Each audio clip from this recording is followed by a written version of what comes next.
Welcome everyone to the Board of County Commissioner meeting for April 7th, 2026. At this time, I'd like to get Commissioner Fleming to do the invocation and Commissioner Mobley do the pledge if you'll all stand. Thank you. Let's pray. Our Father, we come in your name once again. Thank you for the many blessings you bestowed upon us. Thank you for being a provider. Thank you, God, for making a way for us. We pray, oh God, that you look over us tonight in this meeting. Bless our country. Be with us because we need you and can't get along without you.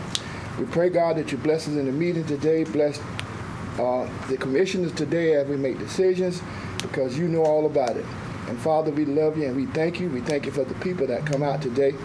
In Jesus' name we pray. Amen. Amen. Amen. Pledge allegiance to the flag of the United States of America and to the republic for which it stands, one nation, under God, indivisible, with liberty and justice for all.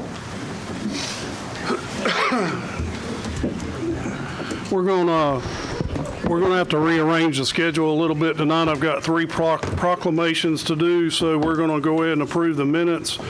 And the time specific will come after the proclamations, and then we'll do the public comment and the consent agenda. So we're gonna kind of go in that order. So item number one, March 17th, 2026 regular board meeting. Are there any additions, changes, or do I have a motion to approve?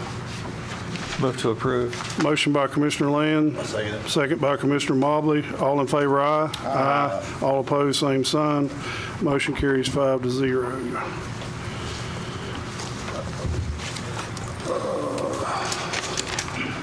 Item number two, presentation of proclamation recognizing April 24th through the 30th, 2026 as Youth Leadership Week. Is it B. Coker? Am I saying that right? And Bo, say that last name for me. Boschman. Boschman.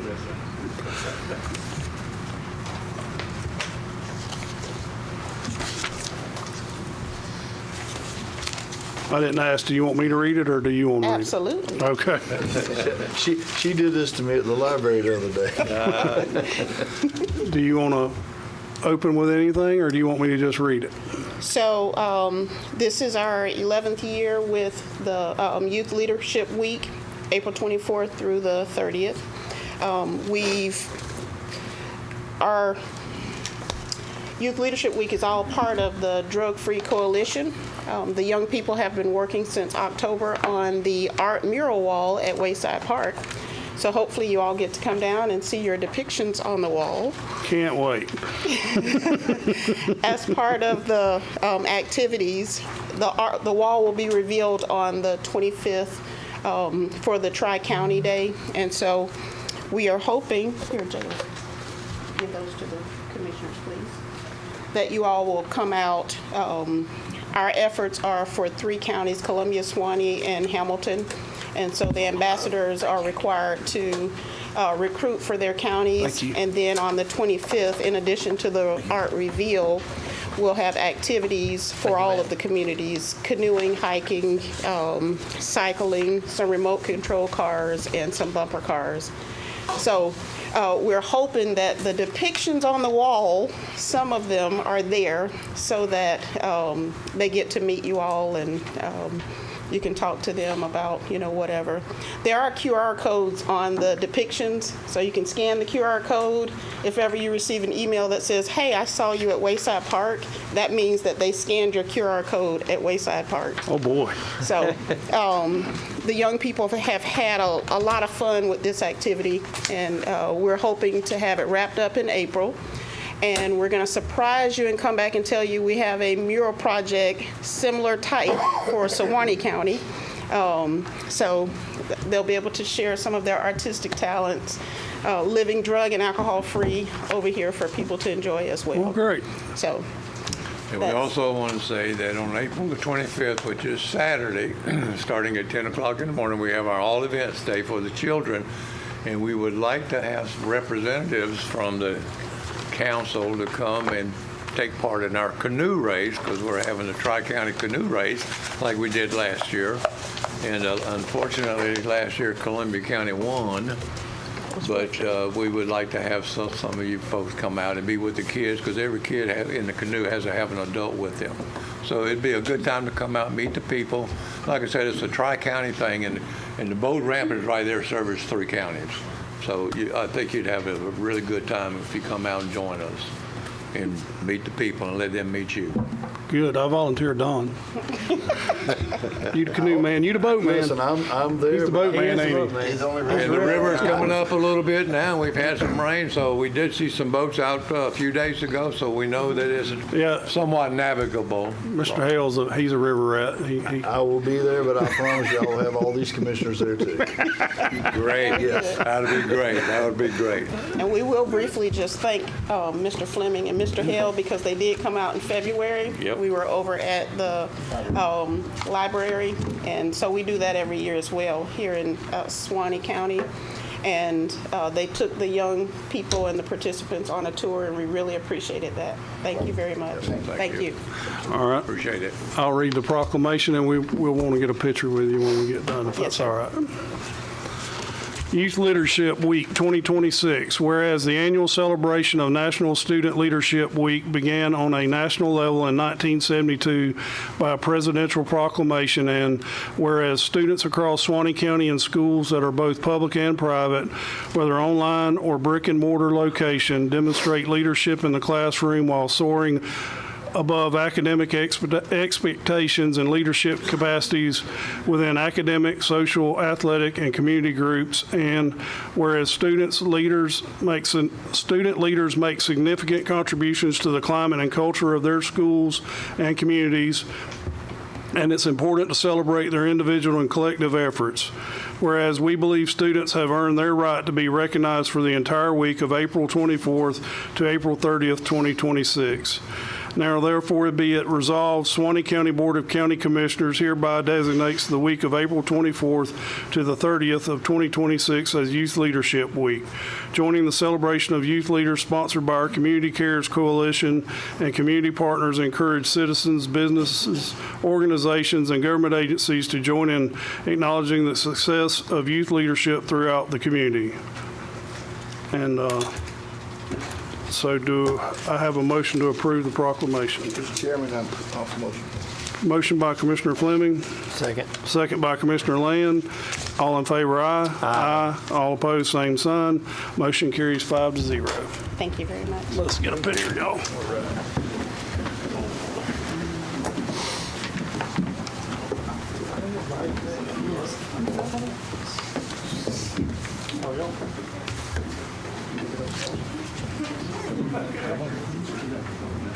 I'm not photogenic as it is.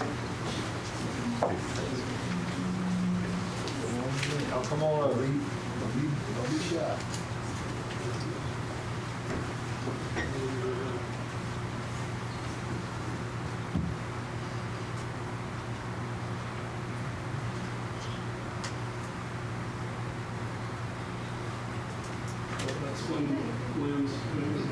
This one was more zoomed in than mine.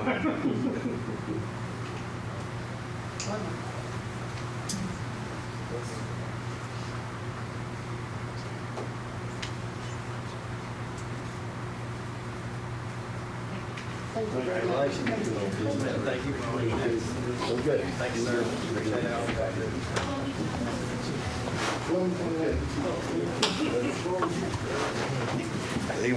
They won't be.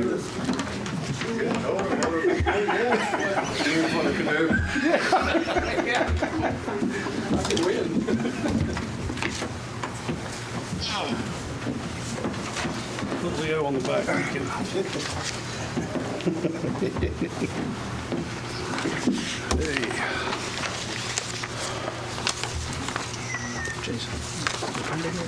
Second proclamation, presentation of proclamation recognizing April 12th through the 18th, 2026 as National Line Worker Appreciation Week. Mike McWaters, Suwannee Valley Electric. Thank you. All right. Thank you, Mr. Chairman. I got a couple of things I want to mention first, and then I will read the proclamation for you to spare you having to do that. Thank you. You guys come up with, I do have 3 guys with me, Jason, Hunter, and Austin's with us this evening. But People know that line work is a hazardous profession, but one of the things that these guys are able to mitigate a lot of the hazards of their profession is through proper training. And these guys go through it's over 6,000 hours of on-the-job training to be a line worker, and using proper protective equipment and good operational equipment. And although they do a good job of mitigating hazards, there are fatalities in the line worker industry every year. Unfortunately, about 60% of those are due to traffic fatalities. And I know even at Suwannee Valley, the most two recent severe injuries we've had were due to our traffic accidents that were not the fault of our drivers, trying to either evade people or being hit by people. So I just want to say that to encourage people. There is a move over law in the state of Florida, which does apply to line worker utilities. So if you're out traveling on the road and you see a line worker set up on the side, a bucket truck set up on the side of the road, you're supposed to vacate the lane closest to the road. If you can't vacate it, slow down to 20 miles per hour below the posted speed limit. So just a public safety announcement to do that for these guys. I'm sure they would appreciate it. This says, whereas electric line workers approach their job with a sense of service and responsibility to their community, and whereas often they are the first on the scene when severe storms or natural disasters strike, making sure roads are safe and the lights are on for other rescue personnel, and whereas these dedicated individuals work daily handling thousands of volts of electricity, and whereas many line workers are asked to work in hazardous conditions away from their families so that they can build and maintain the systems that bring electric power to people across the country, and whereas their job takes courage and is essential to keeping our nation safe and working, and whereas the importance and the difficulty of their job is recognized very seldom, and whereas the National Rural Electric Cooperative Association has established that the second Monday of April each year should serve as National Line Worker Appreciation Day, and whereas it would be an appropriate time for Suwannee County to also recognize the diligence of line workers in our county, now therefore be it resolved by the Suwannee County Board of Commissioners that we are grateful to and acknowledge the efforts made by line workers throughout the county to keep the power on and protect the safety of the public, and we encourage all Suwannee County residents to observe April 12th through the 18th as Line Worker Appreciation Week. Thank you. And I just want to say, I appreciate what you guys do. I mean, I know through all the storms we had, y'all are really Johnny on the spot on getting the power back on. I know some people don't think that way, but for a big area as you have to cover, I thought it was a pretty good job to get it back in time. They do it all. So thank you guys. I could comment on this. I know when we did the lawnmower races, one of the stations, they were sponsored by you guys and was wearing the gloves and trying to put the nut on the bolt.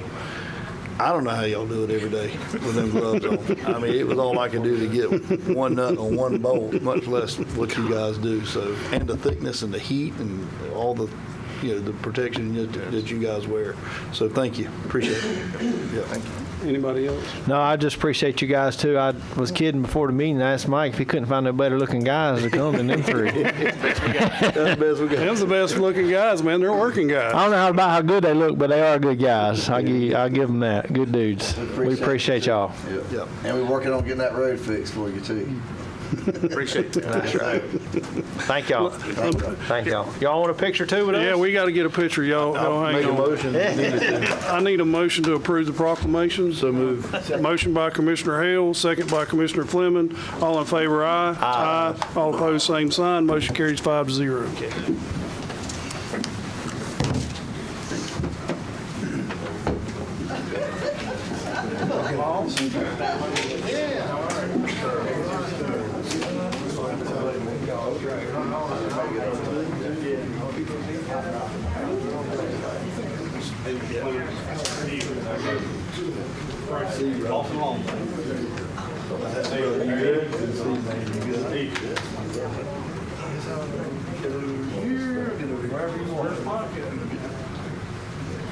You signed in your bags.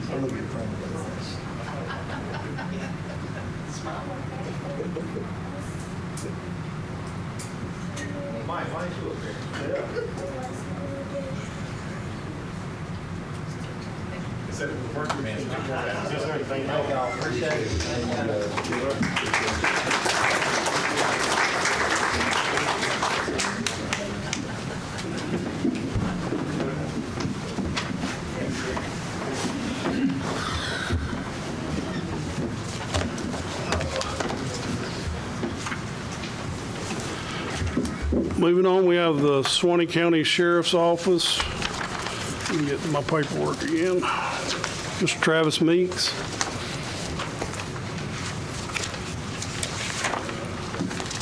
Public Safety Telecommunications Week, is that correct? Did I get Yes, it sir. right? Good evening, Chairman, Commissioners. Thank you for the opportunity today. I am Travis Meeks. I'm the Communications Director for Suwannee County Sheriff's Office, and I'm proud to represent tonight the dedicated men and women of the Sheriff's Office Communications Center. We're respectfully requesting the proclamation recognizing April the 12th through the 18th as National Public Safety Telecommunicator Week in Suwannee County.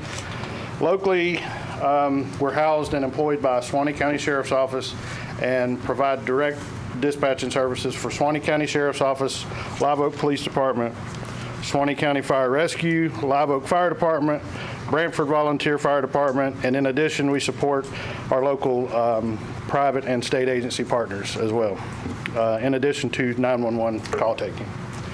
Every day, our telecommunicators serve as first responders.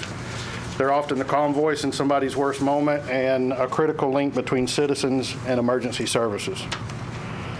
They're professionals who help save lives, but they're often not recognized. This staff works shift work. They operate 24/7 along with other public safety first responders. I have one here tonight. It's shift change, so they're right at shift change. They couldn't make it, but we want to recognize them the same. So this week we want to provide an important opportunity just to honor their commitment, their professionalism, and their vital role in playing and protecting our community. So with that proclamation, whereas emergencies that require law enforcement, fire, or emergency medical services can occur at any time, and whereas when an emergency occurs, the prompt response of law enforcement officers, firefighters, and paramedics is critical to the protection of life and preservation of property, and whereas the safety of our law enforcement, firefighters, and paramedics is dependent upon the quality and accuracy of information that is obtained from citizens who contact the Suwannee County Sheriff's Office Emergency Communication Center, and whereas public safety telecommunicators are the first and most critical contact our citizens have with emergency services, whereas public safety telecommunicators are the single vital link for our law enforcement, firefighters, and paramedics by monitoring their activities by radio, providing them information, and ensuring their safety. And whereas public safety telecommunicators of Suwannee County Sheriff's Office have contributed substantially to the apprehension of criminals, suppression of fires, and treatment of patients. Whereas each dispatcher has exhibited compassion, understanding, and professionalism during the performance of their job, therefore be it resolved to declare the week April 12th through April 18th, 2026 National Public Safety Telecommunicator Week. Appreciate that, and we do appreciate you guys that answer them phones, I can tell you. 100%. I know that's probably a high-stress job at times, so we do appreciate the time and effort you guys put into it and for keeping us all safe. Thank you. Absolutely. Thank you. Absolutely. Yeah. Thank you. Thank you. Travis, you want a picture too? Yeah, we got to get a picture. Hang on, let me get this approved, and then we'll do the picture. How about that? Can I get a motion to approve the proclamation? So moved. Motion by Commissioner Land, second by Commissioner Mobley. All in favor, aye. Aye. All opposed, same sign. Motion carries 5-0. Let me see. No. Make sure I'm not back.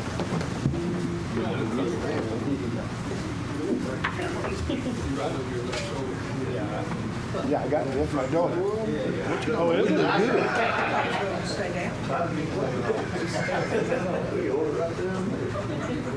Y'all gotta sneak this away. Chief needs to be up there too. Yeah, go in there. Y'all come on. We got one more. Come on. More yellow. There we go. Come on, Shelby.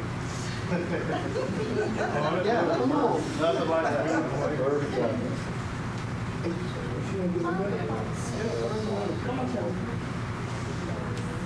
Yeah, he's getting all right. Everybody lost. There you go.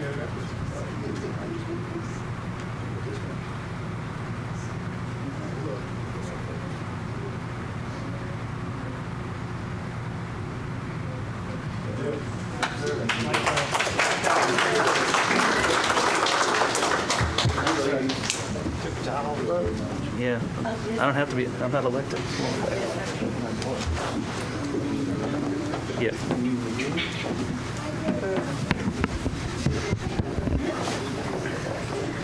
I'm not going to name names, but I am going to say plain. You know, I've got the macro one that I'm trying to do. This is a good example of why we need to do it. So I'm going to explain it that way and just say, Jason probably He's out of breath. Good exercise. All right. We're going to skip over to item number 20, which is the time-specific item at 5:35 PM or soon thereafter, as the matter can be heard, hold a public hearing to consider adoption of a resolution vacating and closing any existing street or right-of-way of approximately 768 acres northeast of the intersection of State Road 51 and 180th Street. Mr. Morrison. Thank you, Mr. Chairman.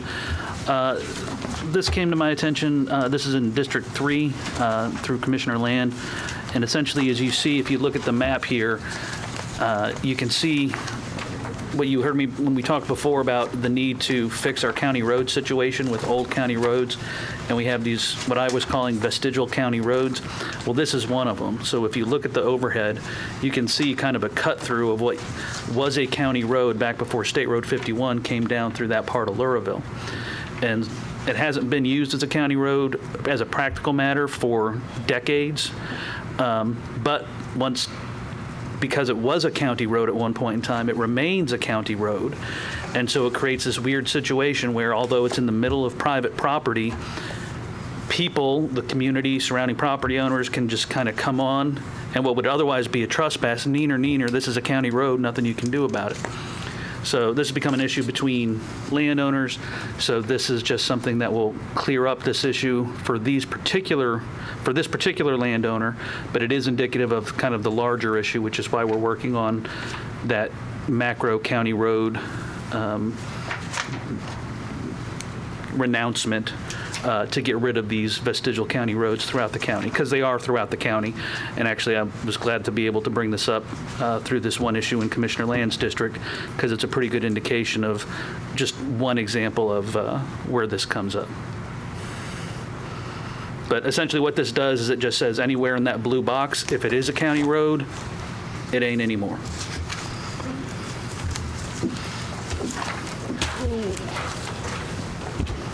See, what I'll do on my sheet, Don. Take it? Okay. All right. That it, Mr. Morrison? Yes, sir. It is a public hearing. Yes.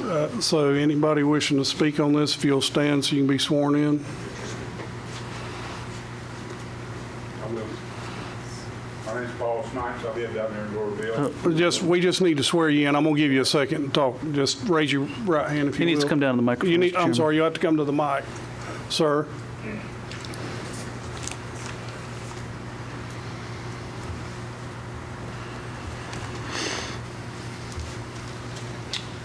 Can you raise your right hand for me, please?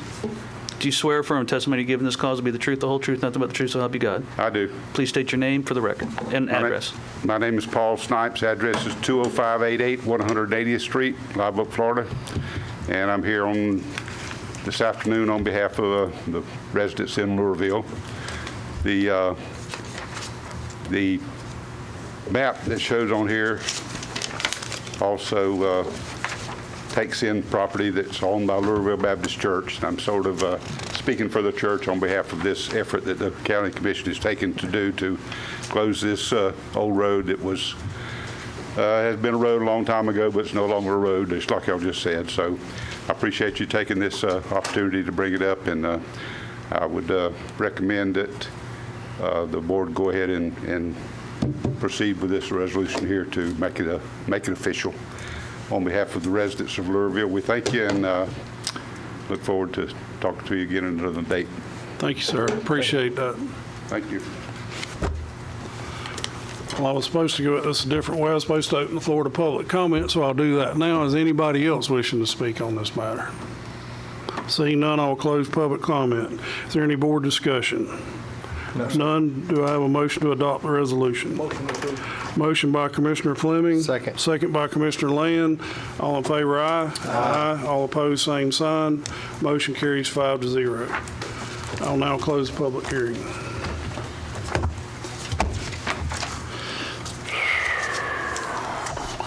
Moving on to public comment. Public comments, concerns and comments. I have a couple here. Michael, is it Meter? Mr. Metter, you're up first. Name and address for the record, if you don't mind. Michael Metter, 15866 145th Place, McAlpin. I've served as team leader for the Community Emergency Response Team and emergency coordinator for the Amateur Radio Emergency Services Group since 2021, following the loss of our beloved leader, Ron Haynes. I'd like to inquire about the staffing for emergency management, since it now comes under the auspices of the county. In particular, the CERT team, I'd like to know if there's a CERT coordinator position to be filled. When we had the opportunity of having a CERT coordinator, our team was larger, stronger, better trained, and more efficient, more active during the time we had a coordinator. It's a vitally important position that interfaces between the CERT team and Emergency Management Administration. As for the ARES group, our mission is to provide emergency communications between the Suwannee County EOC and the state EOC when normal communication systems fail, as they did when Hurricane Michael hit up in the peninsula.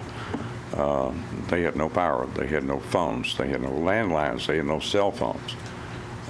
North Florida ARES dispatched amateur radio operators with their equipment to the scene, and typically we dispatch an operator for 6 days, providing his own food, water, shelter, and facilities, and rotate them out if there's more time involved. And they do provide communications from the field to the state EOC, and also for the general public to get in contact, get messages back to friends or family that they need to that are possibly outside the area.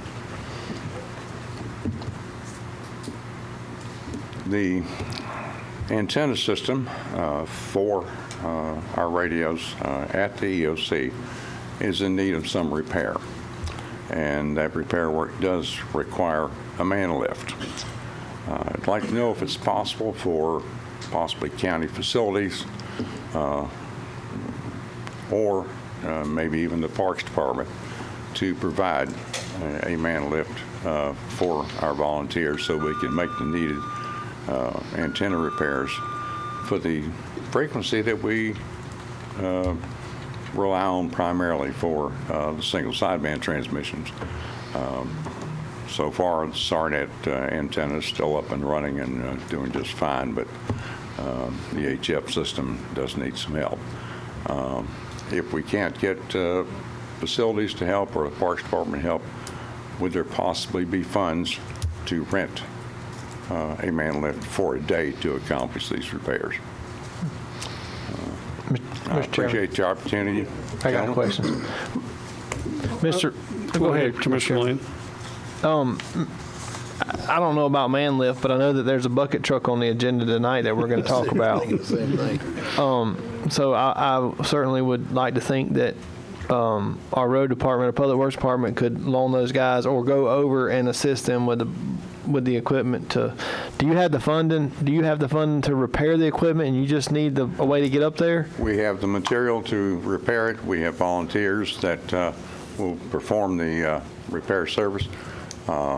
We just need to get up in the air. Will a bucket truck get you high enough? The bucket truck will be fine. Okay. Just not a good trip on a step ladder. I understand. When was the last time? How long have you been without a CERT coordinator? Since Halloween. Since Hurricane Helene. Was this, I'm sorry, Commissioner. No, I was going to ask probably the same question. Was it, did they retire? I'm unfamiliar with the situation. It was a personnel change in the Suwannee County Sheriff's Office. Funded position.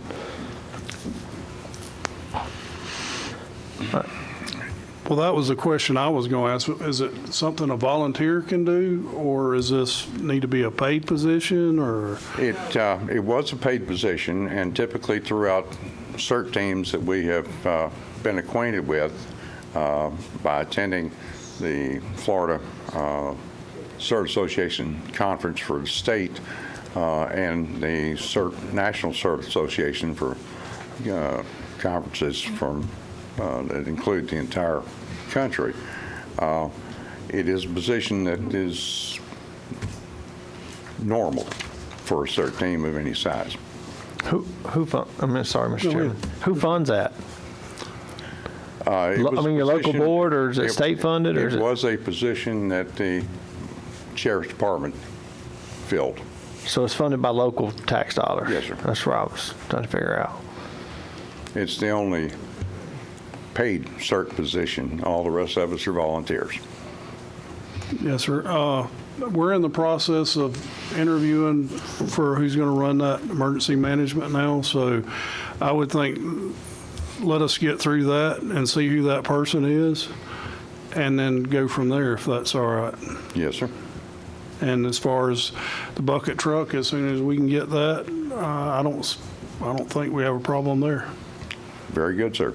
Appreciate you. 1 minute before you go, yes, could sir. you just tell the public what CERT does? Okay. Be glad to.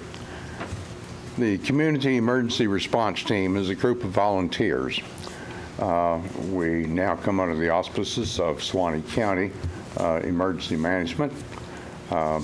We respond to emergency situations when activated. We do not self-deploy. We wait for emergency management to tell us that they need our assistance. We are trained in basic first aid. If we happen to be the first on the scene, we'll do what we can. We are an augment to first responders, law enforcement, fire rescue, medical personnel. We don't try and take their job away from them. We assist them. We'll go run errands for them, that sort of thing. During storms that we've had, and we've had a few in the last couple of years, we open and operate evacuation shelters and manage them until the Red Cross can come in and take over. Normally, they are not the first to be there. We also provide assistance for community events, like Christmas on the Square, the biggest event of a given year. We provide transportation for handicapped people from the handicapped parking facility to the venue. And we do this for that and many other festivals and events that we have come up in the county. We are a service organization for the community at large.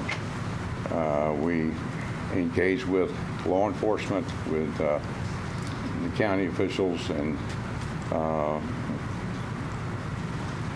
volunteer to assist them in whatever things they need.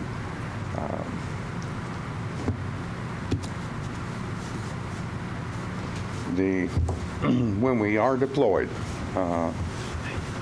our first obligation is to make sure that our family and home is protected and safe. Check on the neighbors, make sure that they're covered, and find out if they are in need of anything. Then respond and deploy to the area that we've been assigned to. We're also trained in small firefighting. There again, not to take it away from the fire rescue folks, but to be prepared for any eventuality. We're prepared in search and rescue. We have a couple of volunteers with cadaver dogs, and even a horse that can follow people by scent, and which comes in handy in areas where the terrain is rough. We have served in search and rescue missions, some in the field actually doing the search work, some in the command center taking care of administrative business and so forth and so on. Our training includes being aware of and knowing the National Incident Management System, NIMS. Federal government's great on acronyms, along with AT&T. But that is a structure that is used by most all emergency management organizations throughout the country. It is very structured. It defines personnel and their obligations, and it is part of our responsibility to understand that. We have a list of FEMA training courses that we have to attend and pass in order to be qualified for our responsibilities as a community emergency response team. Basically, it's there are 3 required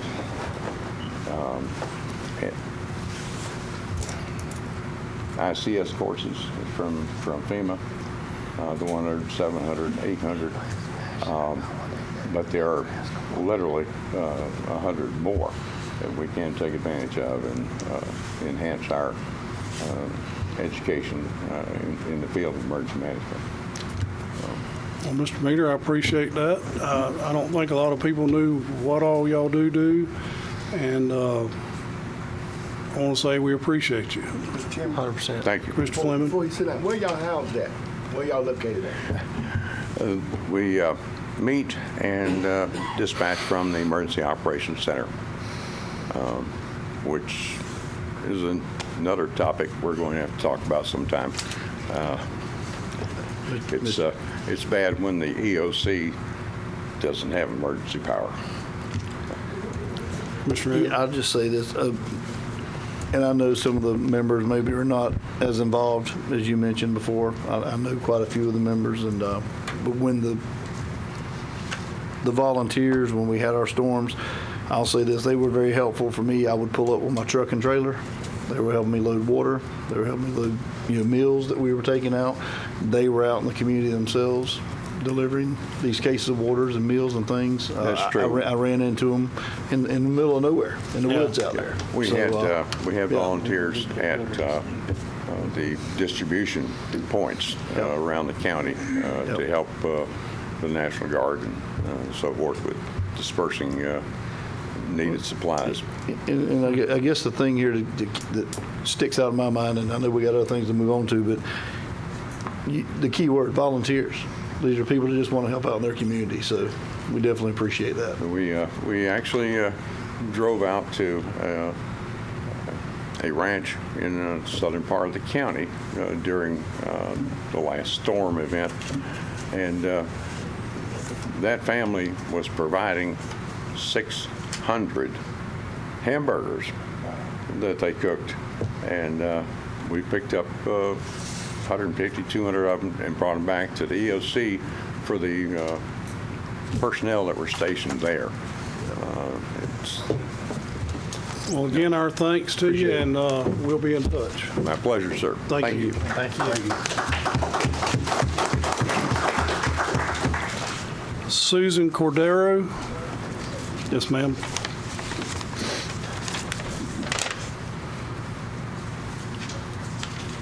If I could get you to give your name and address for the record, please. Susan Cordero. I live at 12698 167th Road, Live Oak, 32060. How can we help you? You don't, you're just, it's just public comment. You can just, Sorry. you can just have at it. Okay. I am a retired Navy corpsman, and one of my jobs in the military was to ensure that our Marines had potable water at all times, wherever they were at. And I recently went to a meeting with, well, I'm already on my time. I better just read this statement that I made. I'm talking about the Florida Aquifer. It's in really bad shape right now, and it severely needs recharging. Salination of the water in the soil due to the imbalance of the recharge is perilous to all water since they're all connected. Florida and the rest of the country is changing at a rapid pace, and not all of it is good. Some of that rapid pace is on purpose. If you consider how marketing works or sales, the design is to implement the plan. Transparency is not always the goal. Quickly greet the people affected, pitch the sale, get the deal done as quickly as possible, and the devil in the details is not apparent. I realize the weather has put us in a bad way. I'm really nervous. And many people are throwing everything they can at every issue, and it's causing a lot of chaos around everywhere. But the left hand is not paying attention to what the right hand is doing. Regulations are affecting our aquifers and conservation projects, and states and local communities are in jeopardy. There are over 100 data centers in Florida, like the one planned at Fort Meade, which can consume up to 5 million gallons of water a day, which is equivalent to the water use of a town with 10 to 50,000 people. Private equity in other countries have an interest in all of this, but they are not the ones that need to be worried about how this is affecting our aquifer. Florida has 24.3 million people as of this year that depend upon this aquifer, and people are using approximately 71 gallons a day per person, which is about 32 million gallons of water a day. And that's not including parts of Alabama, Georgia, Mississippi, and South Carolina, who also depend on the Florida aquifer. Private owners are greatly affecting our aquifer, like the farmers and the companies like Seven Rivers and Nestle's. Many companies like the Fort Meade Data Center and JEA can affect our community negatively, as been proven by JEA. JEA has driven up property costs and utilities. They have issues with maintaining what they already have. They have abandoned projects, polluted the land and the water in many places, and has made some of its citizens very sick. They make bad company decisions, and rushing into a contract with them could have dire effects for our communities. There are other proposals of how to fix this, including the ones that I discussed with the SRMD and the SJRMD at their meeting recently. I addressed how we could try to offset the costs of those proposals, and I have a list of things that I discussed with them that I can give you to personally consider. In life, we've learned it's best to stop and take a breath and look at the entire picture before a decision is made. 11 states have managed to put moratoriums on some of these projects. It's not the federal government or the state leadership, the EPA or the DEP or conservationists or even local groups who are going to make these decisions. It is the local communities that are making these decisions. We are just asking for a moratorium, approximately 1.5 years, if you have to have a number. A lot of companies put in pauses or what they call reevaluations to determine their progress or failures. I believe that Suwannee County leadership can lead the way in all of this for Florida. We have to make smart choices, and we have to have all of the information before we make those choices that affect all of us. And that's just all I was going to say. Well, we appreciate you coming and speaking. Thank you. Thank you. Pass that down, Don. Thank you, thank you. Here we go.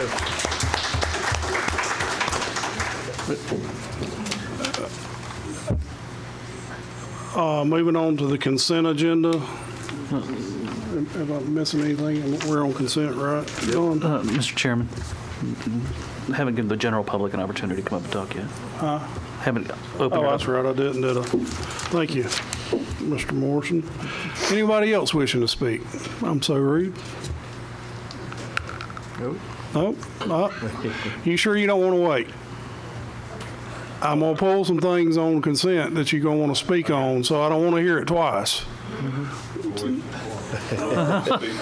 7 and 13. Okay, I want to speak to one. Well, you wait a minute now. You can have your choice to speak now, or you can speak when I pull them. Oh, he says, speak on something. Oh, you going to speak on a different one? Yeah, different. Oh, okay, all 12, right. just item 12. Okay, Yeah. go ahead, sir. Name and address for the record. Moses Clipper, 14581 102nd Path, Live Oak, here representing We the People of North Central Florida. And I don't know where y'all at with it. I know y'all had a previous meeting on this list on the deleting the fixed assets from the from your whatever it's called, the inventory. I think when I came to this county, it was $500. Anything less than $500 didn't have to be inventoried. Now it's, if I'm wrong, somebody correct me, but I think it was. Now I think it's, y'all are trying to push 5,000. I know it's a lot more efficient. It's less work. But what we're talking about is, I mean, $5,000, $4,999. That's just about everything I own individually. I don't own anything.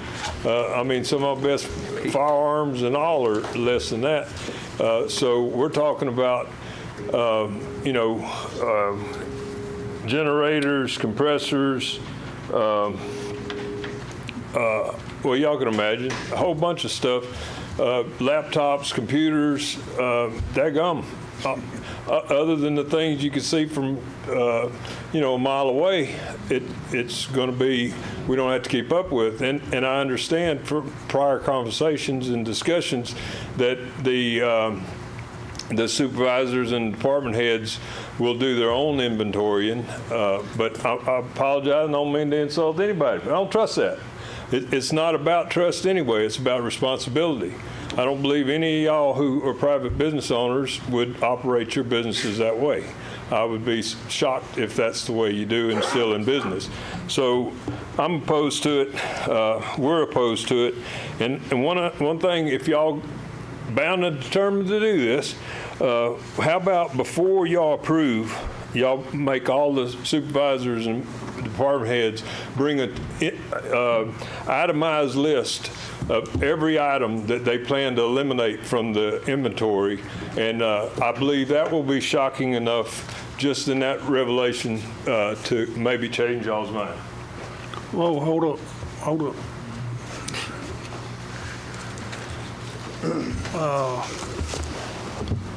Well, never mind. We finished public comment and then I'll come back to it. Anybody else wishing to speak? All right. Going to pull item number 7 and number 13. Can I get 17 too, please, sir? 17. 7, 13, and 17. So we'll be looking at a motion to approve 4, 5, 6, 8 through 11, 8 through 12, 14, 15, 16, and 18 and 19. Anybody want to discuss 12? The only thing, Mr. Chairman, Commissioner Hale. the only thing I was going to ask is if Mr. Fury, you want to speak to that? I mean, I'm sure, and I'll say this, You're right. I would put the trust though in those supervisors. If they have an old piece of equipment, generator that's blowed up, rods hanging out the side because it ran to its tongue fell out during a storm or something, there may be something we could salvage off of it maybe. And I'm just using generators because that's what you mentioned, but I would like to think that they have enough experience and sense to know not to just trash something that we may could use in the future or use for a repair piece on something. I don't know. I know most of those guys, and I know they grew up with that background to make chicken salad out of chicken poop. I know that's how they are, and I would like to think they would do that with the people's products and money as well. But Sure. please speak to and it. That'll be our expectation. The department heads are still going to track it. They're still going to have an inventory. It may not go to the clerk's office and be on their asset list, but departments are still going to do that, and they're responsible. I trust them to do that. So we currently have an inventory list with everything on it. Mm-hmm. Each department is responsible for their own. Excuse me, ma'am? The official asset list is held by the clerk. Yeah. But each department does their own list. So the clerk would not have a list of anything $5,000 or less anymore. Each department internally would have it. Just taking off that list. Mm-hmm. And Mr. Chairman, if you don't mind, I don't disagree. I mean, if they want to throw a list together and submit it to you, that you can submit it to us, that, hey, these things we find just below that value and of no value, look at it. If you see something that sticks out to you, bring it to us. Mm-hmm. You know, have that discussion with that supervisor. I don't care. Yeah, they're department heads for a reason, to be in a trustworthy position. So we'll work that out. If something happens and they're not, then they'll be held accountable. Any other discussion on item 12?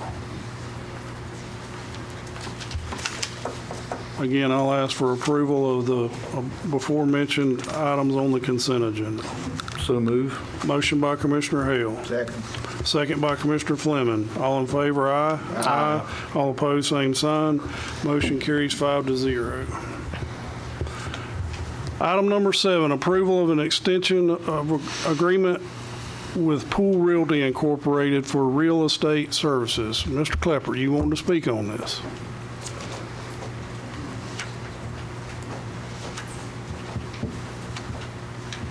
Still Moses Klepper. And I don't know how much I could productively share about this, but I do believe this needs to go out to bid instead of just extending this contract. I personally have had real estate deals done by a real estate broker for 3%. We're paying the industry standard. You know, of course, we don't want it to go to somebody that's not capable or willing or whatever. I get that. But, you know, let's say we had $20 million. I don't know what it is. I hadn't looked it up. But let's say we do $20 million in real estate transactions in this county in a year. That's $400,000 savings if we were to get it down to 4%. All right, and that's very possible. I could suspect some of the local realty companies would love to add 400,000, or no, that's saving the 400,000. So that would be 800,000 to their profit margin. All right, so I don't think you'd be too hard pressed if you put this out for bid instead of just accepting the maximum really by the industry. I think you're not, if y'all do without putting it out for competitive bids, you're not serving us right. Thank you. Mr. Chairman. Commissioner Land. Mr. Klepper, I'm going to disagree with you. As far as industry standard goes, I'm a licensed real estate agent myself. Industry standard would be anywhere between 6 and 10%, depending on what kind of the parcel or the size of the parcel or the price of the parcel. So there's a lot of variations. But what I can tell you is that most real estate brokers in this area are what they call transaction brokers, meaning that commission is split. So if Pool is the listing agent and it's at 6%, but Remax brings the buyer, they represent the buyer, well, then they're going to get half of that, so they're going to get 3 and 3. So if your suggestion would be to put this out to bid in hopes that we could get someone to list a $25,000 piece of property for 4%, there ain't nobody going to work for that. If they are, they're not going to give us a good effort. I know that I wouldn't do that if I'm not in the real estate business anymore, but I was for a long time. I'm not going to list a piece of property for I'm not asking for your comment. I'm not going to argue with you. I was in the business. I respect your opinion, but I'm going to disagree with you. You know, at 6%, I would say is pretty standard across the board as a generalization, but there's commercial properties, there's small properties that do 8 and 10%. So I'm happy with 6% because I think that, one, I think Pool will give us a fair shake, and that's an incentive enough for them to work and advertise and respect the seller, meaning the county, on a 3% if they have to split it with a different brokerage that would have the buyer. So that's my 2 cents on that one, Mr. Chairman. Thank you, Commissioner Land. Can I rebut that, even though, No, I let you speak. I told you I would. I did. Board, any other comments on this?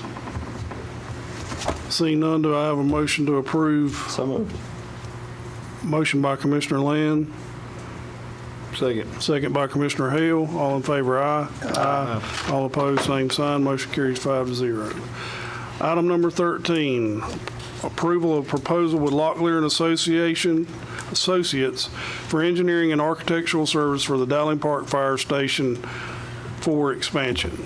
Budget impact $135,000. Mr. Klepper, you want to speak on that? I'd like to speak after y'all get done. Nope, that ain't how it works. All right. Well, I warned Mr. Locklear I'm going to try to bring that cost of engineering in this county down.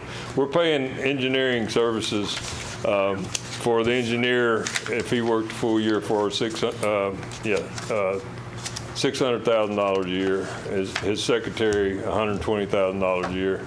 I'm fed up with that. The engineers, in my opinion, across the state of Florida, and the governor knows about it, Jason Schultz knows about it, Corey Simon knows about it, they price fixed our engineering services. And they're carpetbaggers, you know, they're actually crooks without a gun, you know. Let's hold up on the name calling, if you don't mind. Okay. I was just describing. I wouldn't really call them name. Weren't very well described. Okay. So for what we're proposing or considering is taking, expanding 1,500 square foot on a metal building, which the metal building manufacturers do their own engineering on the building. What I'm proposing to y'all is to save us that $135,000 is to do the job in pieces. The fire chief knows what he wants. Do it in piecemeal. All these contractors have to be licensed. They have to go by code. We have a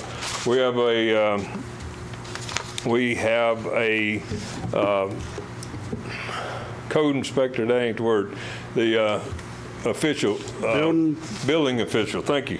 We have a building official. So, I mean, it appears to me, I know I didn't have my bay, which is not quite that size, probably under roof the same size.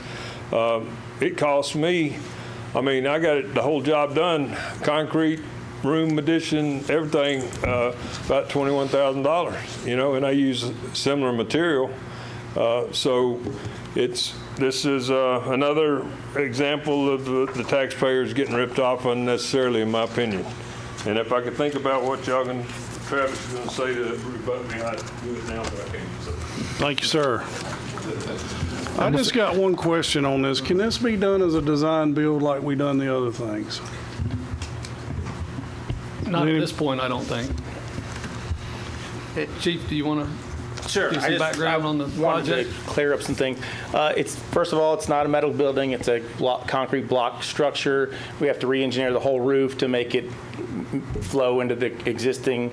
It's not a bay. It's a living quarters, 2 extra bathrooms. So there's and it's going into a current, I guess, retention area, so they have to redesign that whole retention and the water flow on that piece of property that we have out there in Dowling Park. So, plus we have to meet the architecture review standards of the village. It's in their area, so it's a little bit more than just a metal building. So, thank you. Just to give you some insight on that. Anybody else got any questions for the chief? No, I was just going to comment. I was reading through it. I mean, there's like 8 huge. I think huge because I don't know anything about construction, but I mean, there's surveying in here. There's design.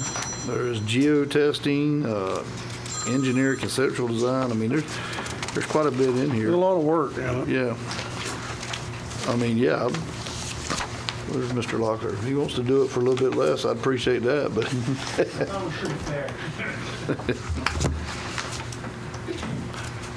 Mr. Klepper called me and talked to me about this, and I told him I'd give him time to speak on it.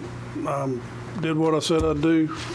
I mean, I hate to put Mr. Locklear on the fly here, but I mean, you could speak to it better than anyone if you could just explain, kind of extend what the chief was saying there for all our education, please. Sure. John Locklear with Locklear and Associates.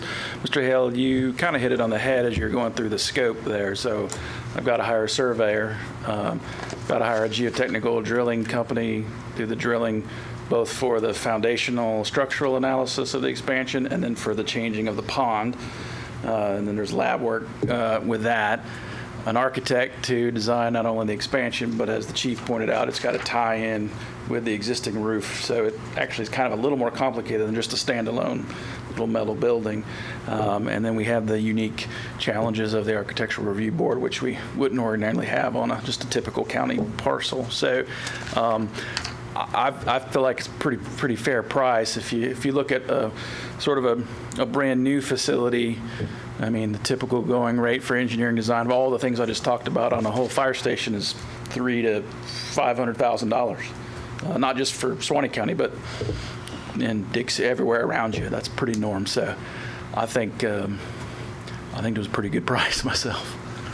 Well, I just appreciate you coming up and explaining it. Yeah, I didn't mean to put you on it, but I knew you'd have the answer. No, So. and I appreciate Mr. Klepper and anybody that wants to ask. I mean, it's fair. I mean, that's your job is to make sure you're getting a good price. So I'm happy to explain. Thank you. Appreciate you. Anybody else on the board? Any further comments? Do I have a motion to approve item number 13? So moved. Motion by Commissioner Land, second by Commissioner Mobley. All in favor, aye. Aye. All opposed, same sign. Motion carries 5-0. Item number 17, authorize replacement of the existing HVAC system at the Joe Kennan Dallin Park Library. Budget impact $115,000. Commissioner Land? Yes, sir. I was just I didn't get a chance to speak to Mr. Durham before, but even if I had, I'd still want you to shed some light on that. Sure. That HVAC system out there has been a nuisance. Very complicated, very complex system. Probably might have should have done something different when we built it, but nonetheless, here we are. So I just want you to shed a little bit of light. I think the board's pretty familiar with it, but with the public and for the citizens that in Dallin Park that don't have the physical ability to come here, but I know that they watch this. Can you shed a little bit of light on where we've been, where we're at, and this will fix the problem? Sure. Well, as y'all well know, this is like a 2-year ongoing project that we've had since I don't know which storm it was at this point anymore. We've had so many. However, this is an engineered system that has to meet commercial application, and it is also uses smart technology within its operational features. So we started out, we went with a Sourcewell type contract. We pulled some numbers on that. That was 6 months ago, I believe. And those numbers came in at $136,000. We also subsequently went out and we had somebody look at this to say, okay, is there another way we can do this? And it was the original installer of the original equipment, using equipment that could be serviced, not that design build thing that was in there before. That number came in at $198,000, so we were going in the wrong direction. And at the board direction, we chose y'all directed us to reach out to the engineering firm, which was NFPS. I'm sorry, I couldn't get that out. NFPS, and we reached out to their engineers. We researched this thing, and we had to find equipment that was compatible with the controls that we had, with the interlaying zone features that were all in there, and we have done so. And these numbers came in at $115,000. So we finally headed in the right direction with that. And I know there was some questions on, well, why couldn't we do this or do that, the other? And the biggest problem to that was it is a commercial system, and there are requirements by commercial equipment that has to be there that you can't put in your house. And that's where we're at today. At least we did get in the right direction, and we are using the engineers' recommendations along with our observance of what they've come up with, and I am in agreement with the engineer. This is the right direction, and this is the way we should go. Anybody else? Thank you. Anybody have any further questions? Thank you, Mr. Earl. Do I have a motion to approve item number 17? So moved. Motion by Commissioner Land, second by Commissioner Fleming. All in favor, aye. Aye. All opposed, same sign. Motion carries 5-0. I believe that takes care of the consent agenda.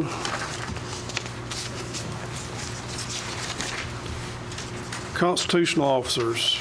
Any constitutionals? Any staff items?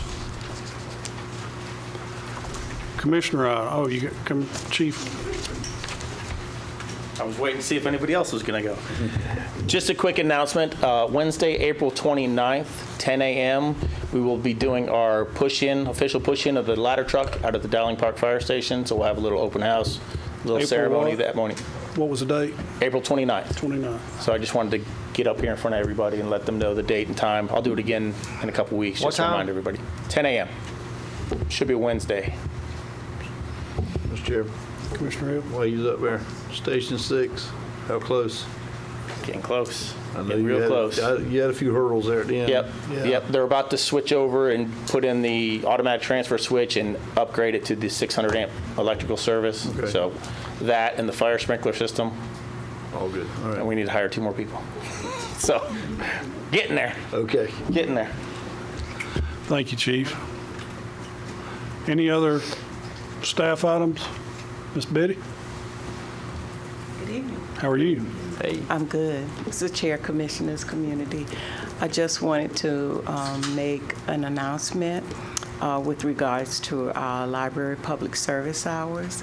They are slightly different now, but we still carry the same amount of hours that's required for the state. We took the month of February. I've been watching all the stats in terms of how many people we have in the library for given times during the day. And that study revealed that after certain hours, we have maybe one person from the public in the library, and that usually is on Monday and Thursday night. And so instead of being open till 8, we're closing at 7. On the weekend, we're closing at 2 instead of 4 because we usually have maybe 2 people in the library. So I did a study of it. I probably should have come to you earlier. But I'm asking for forgiveness that you didn't know beforehand. But I never make decisions like this until I do diligence in terms of studying. So I just wanted to let you know that in case you have questions. Well, you're the boss, so if you think that's the way it needs to go, I'm okay with it. Well, thank you. Okay. Yep, good. I'm good. Yep. So I'm always looking out for what's best for the county. I know that's a cliche or what have you, but trust me, when it comes to libraries, it is a passion and ministry of mine. So I would never do anything that would hurt the community. Well, we appreciate you. Thank you, Ms. Betty. Yes, ma'am. Thank you. Any other staff items? Commissioner items? Just want to remind everybody, be ready to row that boat April the 25th or whatever it is. We're going to beat Columbia. Well, as chairman, I nominate you as vice chairman to go to. I got to have the team there, guys. Come on. What, are we all going to get in a boat and row it? I don't know how it works. How about I need one to run. I'm bringing my trolling motor. Okay. County attorney items. Thank you, Mr. Chairman. One of the things that we've been discussing relative to the wastewater treatment plant is ways of financing our outstanding obligations. At the direction of the board, I had a consultation with the firm of Bryant, Miller, and Olive. Myself and the county administrator spoke with Mr. Spratling, who's the head of their Tampa office, as well as somebody who would be helping us out of their Tallahassee office, and we discussed there are, as I stated in the executive summary, there are infinite possibilities as to how to structure a bond agreement or a bond offering as to what's appropriate, what can be bundled, what should be bundled, what would get us the best interest rate. And so there's a lot of work that needs to be done, and they need to be retained prior to, formally retained, so they can look at the county's assets and finances and credit history and all that fun stuff, so to be able to make an appropriate recommendation to us if we want to even look at issuing bonds for purposes of financing capital projects. So the proposed agreement sent over by Mr. Spratling is a contingency fee agreement. Essentially, they don't get paid unless we issue bonds and are successful in doing so. There are some slight changes to that for, in theory, like if we fired them at the last minute to hire somebody else to take advantage of the work they did, then we may owe them their hourly rate, that sort of thing. But ultimately, this is a contingency fee agreement to make sure that they'll get paid when and if the bond is actually in place and the county gets the benefit of that public financing. I know that was clear as mud. I'm sorry. I mean, I get it, but I've looked at it. Board, is there any discussion on that? Mr. Chairman, I'm with you. I'm good with it. I think that, you have to retain them, but it says right there the retainer agreement is a contingent agreement, meaning the firm will only get paid upon the receipt of funds generated by the bonds. But prior to moving forward with issuing any bonds, the firm would submit a fee proposal, which would need to be approved by the board at that time if we choose to go that route and receive funds. So, this is just retaining them to start researching what our options are. So I think this is step one. Yes, sir. And step two would come back to the board, as would step three, et cetera, et cetera. The way it'll work after this is, Mr. Furry got a copy of the quote-unquote homework sheet. It's very labor-intensive to go through all the documents to try to figure out what would be most appropriate. There'll be a lot of time spent with staff to go over what the county's needs are, that sort of thing. But, step one is they got to be your lawyer before they can provide those legal services. Understood. With that being said, do I have a motion to approve item number 21? So moved. Motion by Commissioner Land. Second. Second by Commissioner Mobley. All in favor, aye. Aye. All opposed, same sign. Motion carries 5-0. That's all I have tonight, Mr. Chairman. All right. And that was 21 just for the public's. Correct. Yeah. Gotcha. Any consultant items? General business, item number 22, discuss with possible board action, change order associated with the Catalyst Industrial Park wastewater treatment plan design. Mr. Bailey.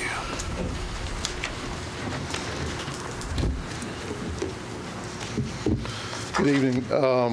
After last meeting's discussion, we had our internal conversation with our teammates Barge here. They took the amount that was suggested at the end of that discussion to their management team, and they have agreed, and we've revised the request down to $275,000 from the previous amount.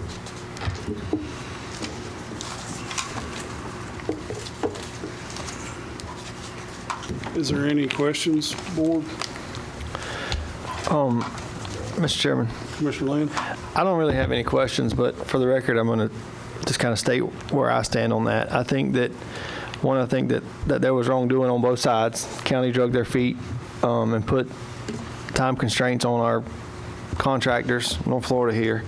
I do think that, as we discussed in our last board meeting, that we got way out over our skis before acknowledging that, hey, the first number was $500,000. We're $500,000 above what we agreed on in extra work. That number has since come down to, at the time, I think it was $330 in our last meeting, and now you guys have agreed to accept $275. My suggestion was $115. However, we're at 275 today. I think that it did leave a little bit of a bad taste in my mouth that Barge works for North Florida, not for us, and the fact that Barge said that, well, we need to go back and talk to our consultants back over there and see if they'll, agree to take the 275. I think that was a discussion between North Florida and Barge to have amongst themselves, because Barge doesn't technically work for us. Our contract is with North Florida, so I felt like that was a nut that needed to be cracked between you guys and not necessarily us, albeit we had the checkbook. So in the end, it's coming from us anyway. I hope that we don't ever get in a situation where we have to handle topics like this again with our procurement policy. This isn't fun for us to sit up here and have a talk about it, and I know it's not fun for you guys to stand up there and have to defend your ask. But we represent the taxpayers, and for us just to agree to a $500,000 or a $300,000 change order right out of the gate, that's a tough spot for us to be in. What I'll say to that is albeit a bad taste in my mouth, and I don't really like the situation that we're in, I do respect the leadership of the chairman. I've been in that situation before, and you're the point guy. That seat is the point for all topics in the county first, and then it comes to us. So I'll respect his leadership and go with his recommendation of the 275. This is not comfortable. It's not a great situation, but here we are. So that's my 2 cents, Mr. Chairman. Thank you, sir. Anybody else before I say something? Well, I'm with you. It leaves a bad taste in your mouth, but they ain't happy and we ain't happy, so I figure like that's a pretty fair deal. So that's kind of how I roll with things, and that's how I deal with life in general a lot when I'm having to deal with stuff like this. And usually there's some ground in the middle somewhere, and I think that's where we are, and I just hope we don't ever get here again. So appreciate it. Thank y'all. Do we need to have a motion on this to approve it? Yes, sir. Do I have a motion to approve the $275,000? So moved. Motion by Commissioner Land. Second by Commissioner Mobley. All in favor, aye? Aye. All opposed, same sign. Motion carries 5-0. Thank y'all. Thank you. Did you have something else? I hear Commissioner Land, and from now on, we will suspend work until we get all that stuff worked out. Yep. And I know, Mr. Chairman. Yes, sir. I mean, I know that y'all's back were against the wall, and there were some timelines there that we dealt y'all, and that, like, everything flowed downstream. I would ask from all of our contractors, hey, at some point when we start getting way out over our skis, let's sit down and even if it stops the train, let's have a talk about the amount of fuel that's got to go in it for us to keep moving before we go another step. And Mr. Chairman, I'll add to what Commissioner Land there is saying. Even if it's not with city staff, I would, and I say it's to all our engineers as well, come to the man sitting in this seat right here, because he's going to be the one that's going to come to us. I mean, really, that's what it is. That's how it rolls. Yeah. That's just the way it goes. But yep. Again, thank you. Thank y'all. Thank you. Appreciate you. Item number 23, discuss with possible board action Suwannee County Courthouse dome repair. Mr. Durham. We beat this horse a time or two, ain't we? I hope he's dead. We come to you this evening, Commissioners. We're back at the Dome project again. We have complied with all your requests to date. We have gone out for bid. We actually went out for bid 2 different times because we weren't satisfied with the original bids that we got, which was 1. We had 1 respondent. We've received other respondents in the second time going out for bid, and I would respectfully request that we deny all of those bids and revert back to the original piggyback contract that the school board used. The numbers come in right now. There's a variance between the lowest competitive bid and the piggyback bid of $77,508 in the favor of the piggyback bid. Well, I've been through it, and I agree. Yeah. That's all I got to say on that. That's the nuts and bolts of it right there, sir. So Well, we appreciate it. Okay. Thank you. Thank you. I'm sorry, any questions, Mr. Durham, before he steps down? No, sir, I think, like y'all have said, I think we've beat this horse just Thank you, about to Mr. death. Durham. Mr. Chairman, I'll say this, but I appreciate you doing what the board asked. I think Mr. Malby's the one that first brought it up. No. We were just trying to save some money. And I completely understand. One thing I would like to say, this piggyback bid has proven itself time and time again. I'm not saying take it for what it's worth every time, but we see where the market's going, and we know pretty much how, construction costs are done. They've done some crazy things in the last 5 years, and I would have never thought I'd have seen some of the projects at the numbers that they are today, but here we are. And it has proven itself, and it proved itself one more time, and I just think, please take that into consideration, and I will do my background before I bring you a piggyback bid. Thank you, sir. You're welcome. Thank you, Mark. Thanks, sir. Do I have a motion to approve the courthouse dome repair? Motion by Commissioner Mobley. Second by Commissioner Hale. All in favor, aye. Aye. All opposed, same sign. Motion carries 5-0.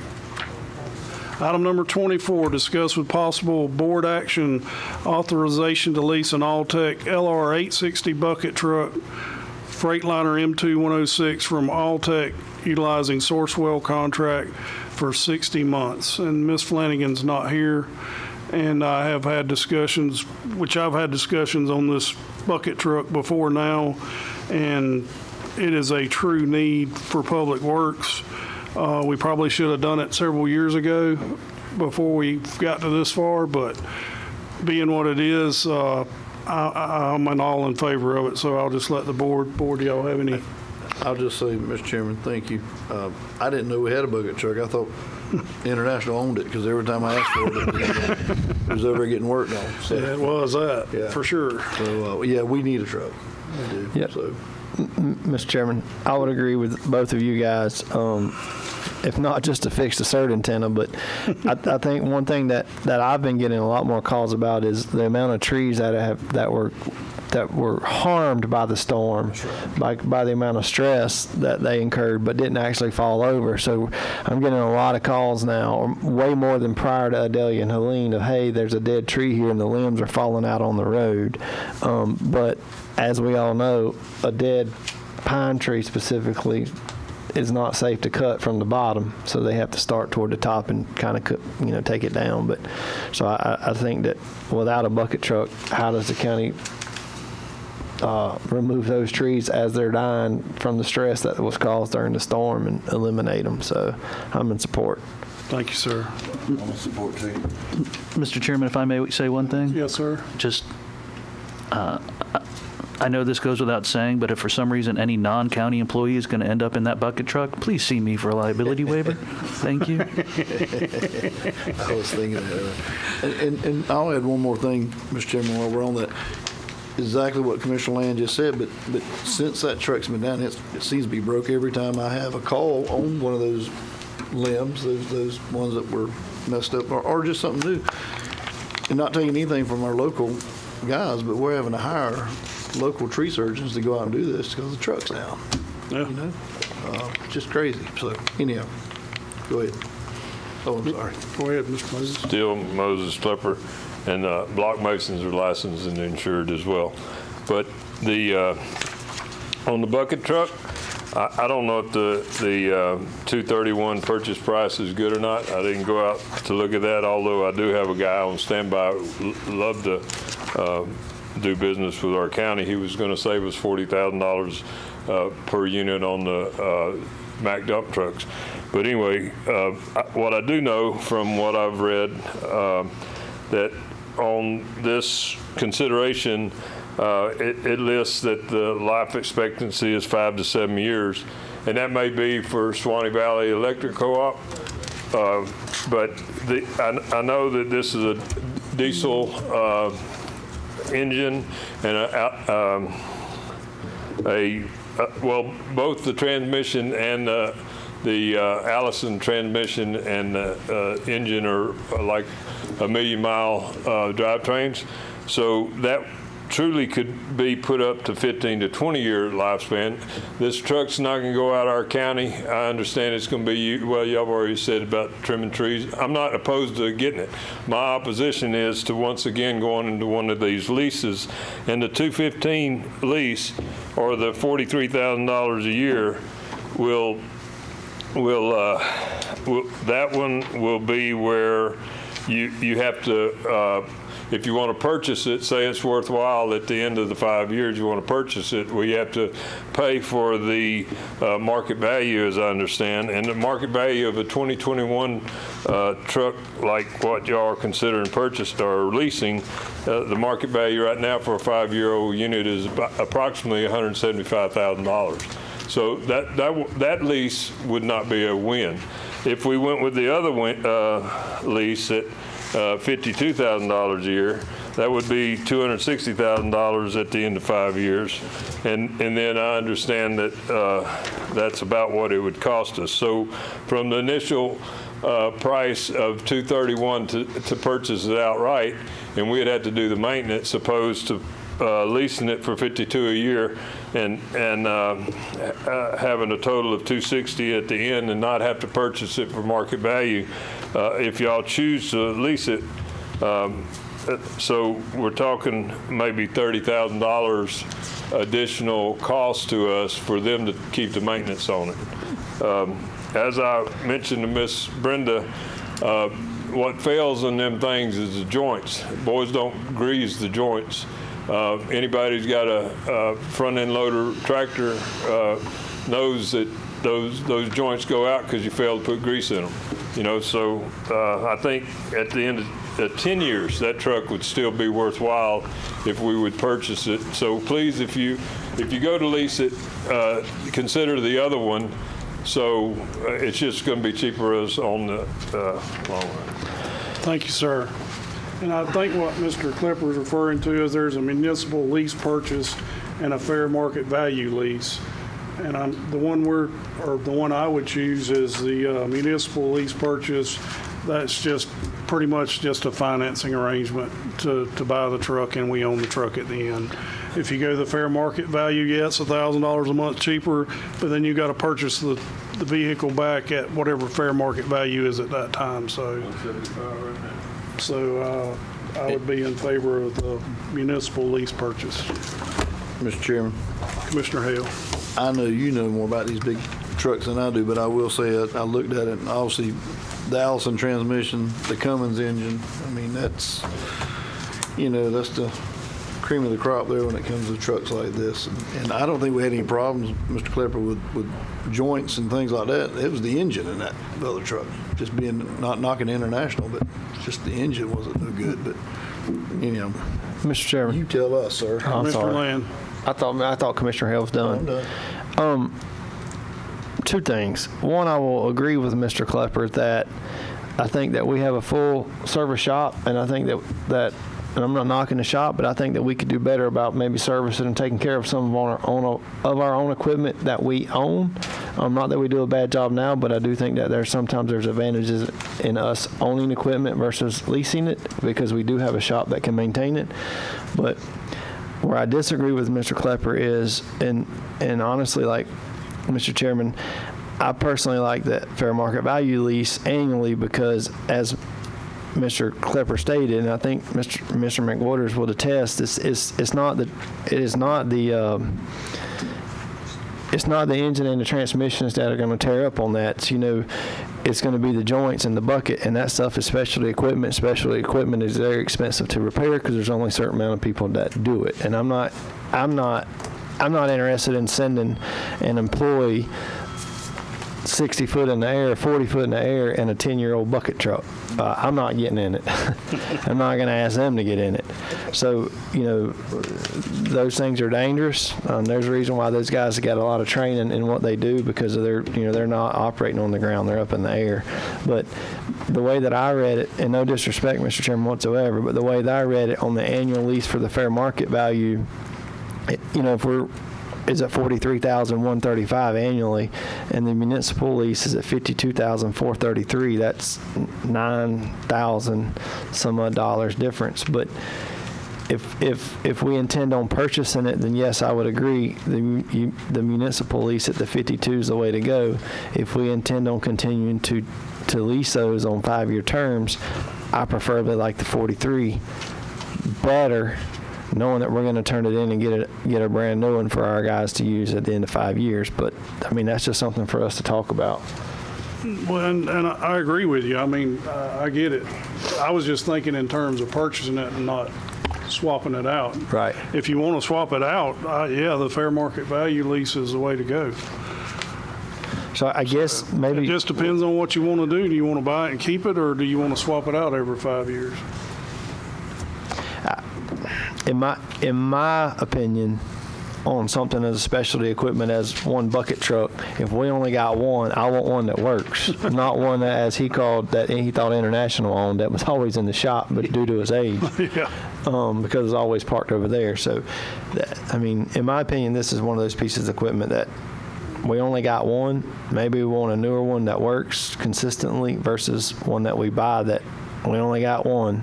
It's 8 years old now because we bought it, and it's over at the shop, or the joints are getting a lot of slack in them, and the pins or bushings are beat up, and there's a lot of slop, in the bucket. But here, there's 5 of us up here. Not one of us is going to have the best idea. Collectively, I hope the 5 of us do. Well, here's another thing you can think about. You can run the 5-year fair market value lease, and at the end of 5 years, if you want to buy it and it's reasonable and it's still in good shape, you can do it, or you got the option to swap it out and get a new one. So. It's that fair market value versus the other method. And that's not a bad idea. If we're going, as we grow, we may have a need for 2 bucket trucks. As we grow.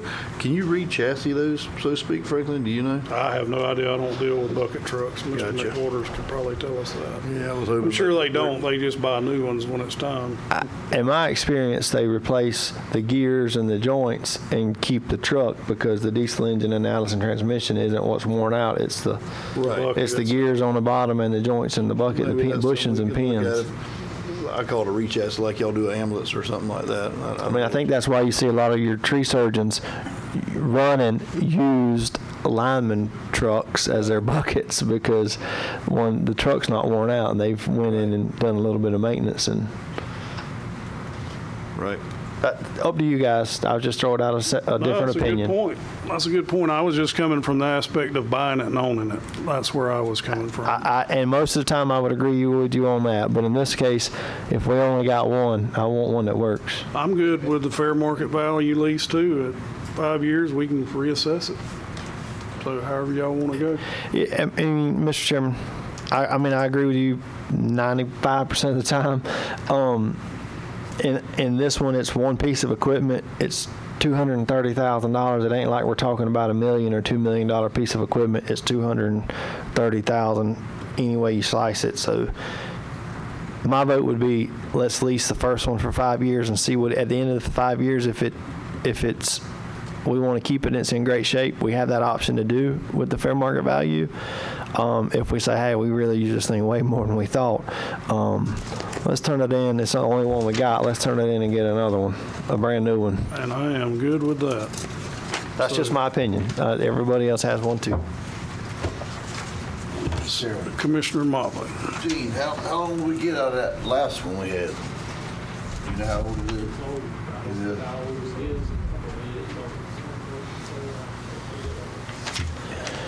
How long did he say?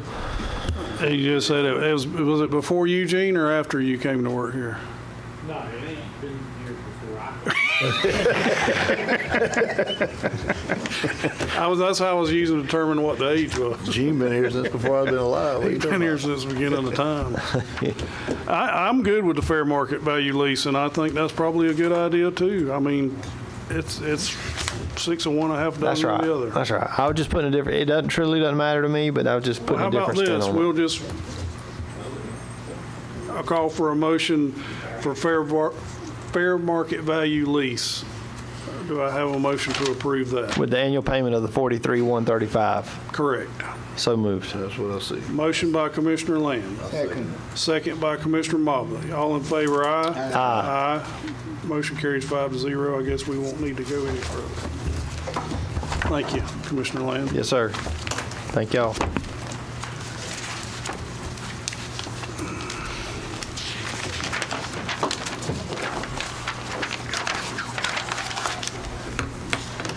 Item number 25. Mercy. Additional agenda items. Item A, approval of development agreement between Suwannee County and Plant Path Incorporated. Mr. Norris. Good afternoon. Good to be here, especially when we got a new project to announce. Obviously, we been working on this pretty hard. It came about rather quickly, but a lot of work has gone into it over the last several weeks.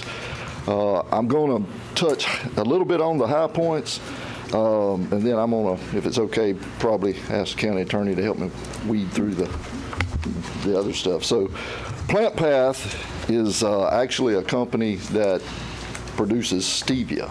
And I hope that most of the folks in here understand what stevia is. It's a artificial sweetener, basically, and it's a replacement for sugar. Sugar has been known to cause a lot of issues in a lot of different people. And this particular company has been working on this for a long time. So just a couple of highlights.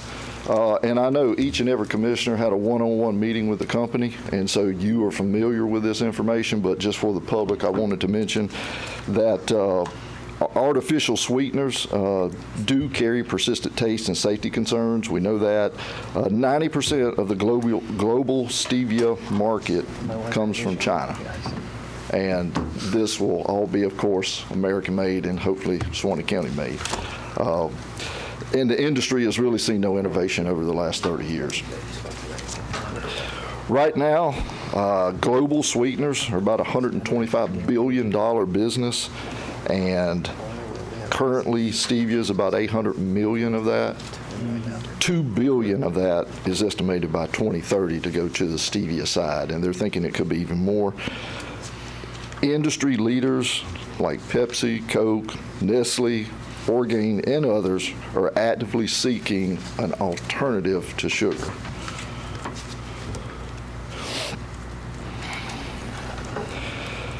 Coming from Plant Path, some of the reasons that they're looking at Suwannee County, obviously, is partnership with our farmers. We have a great group of farmers here that are able to grow, and they have proven over the years that they're experts in their fields. We also have resources to support our farmers.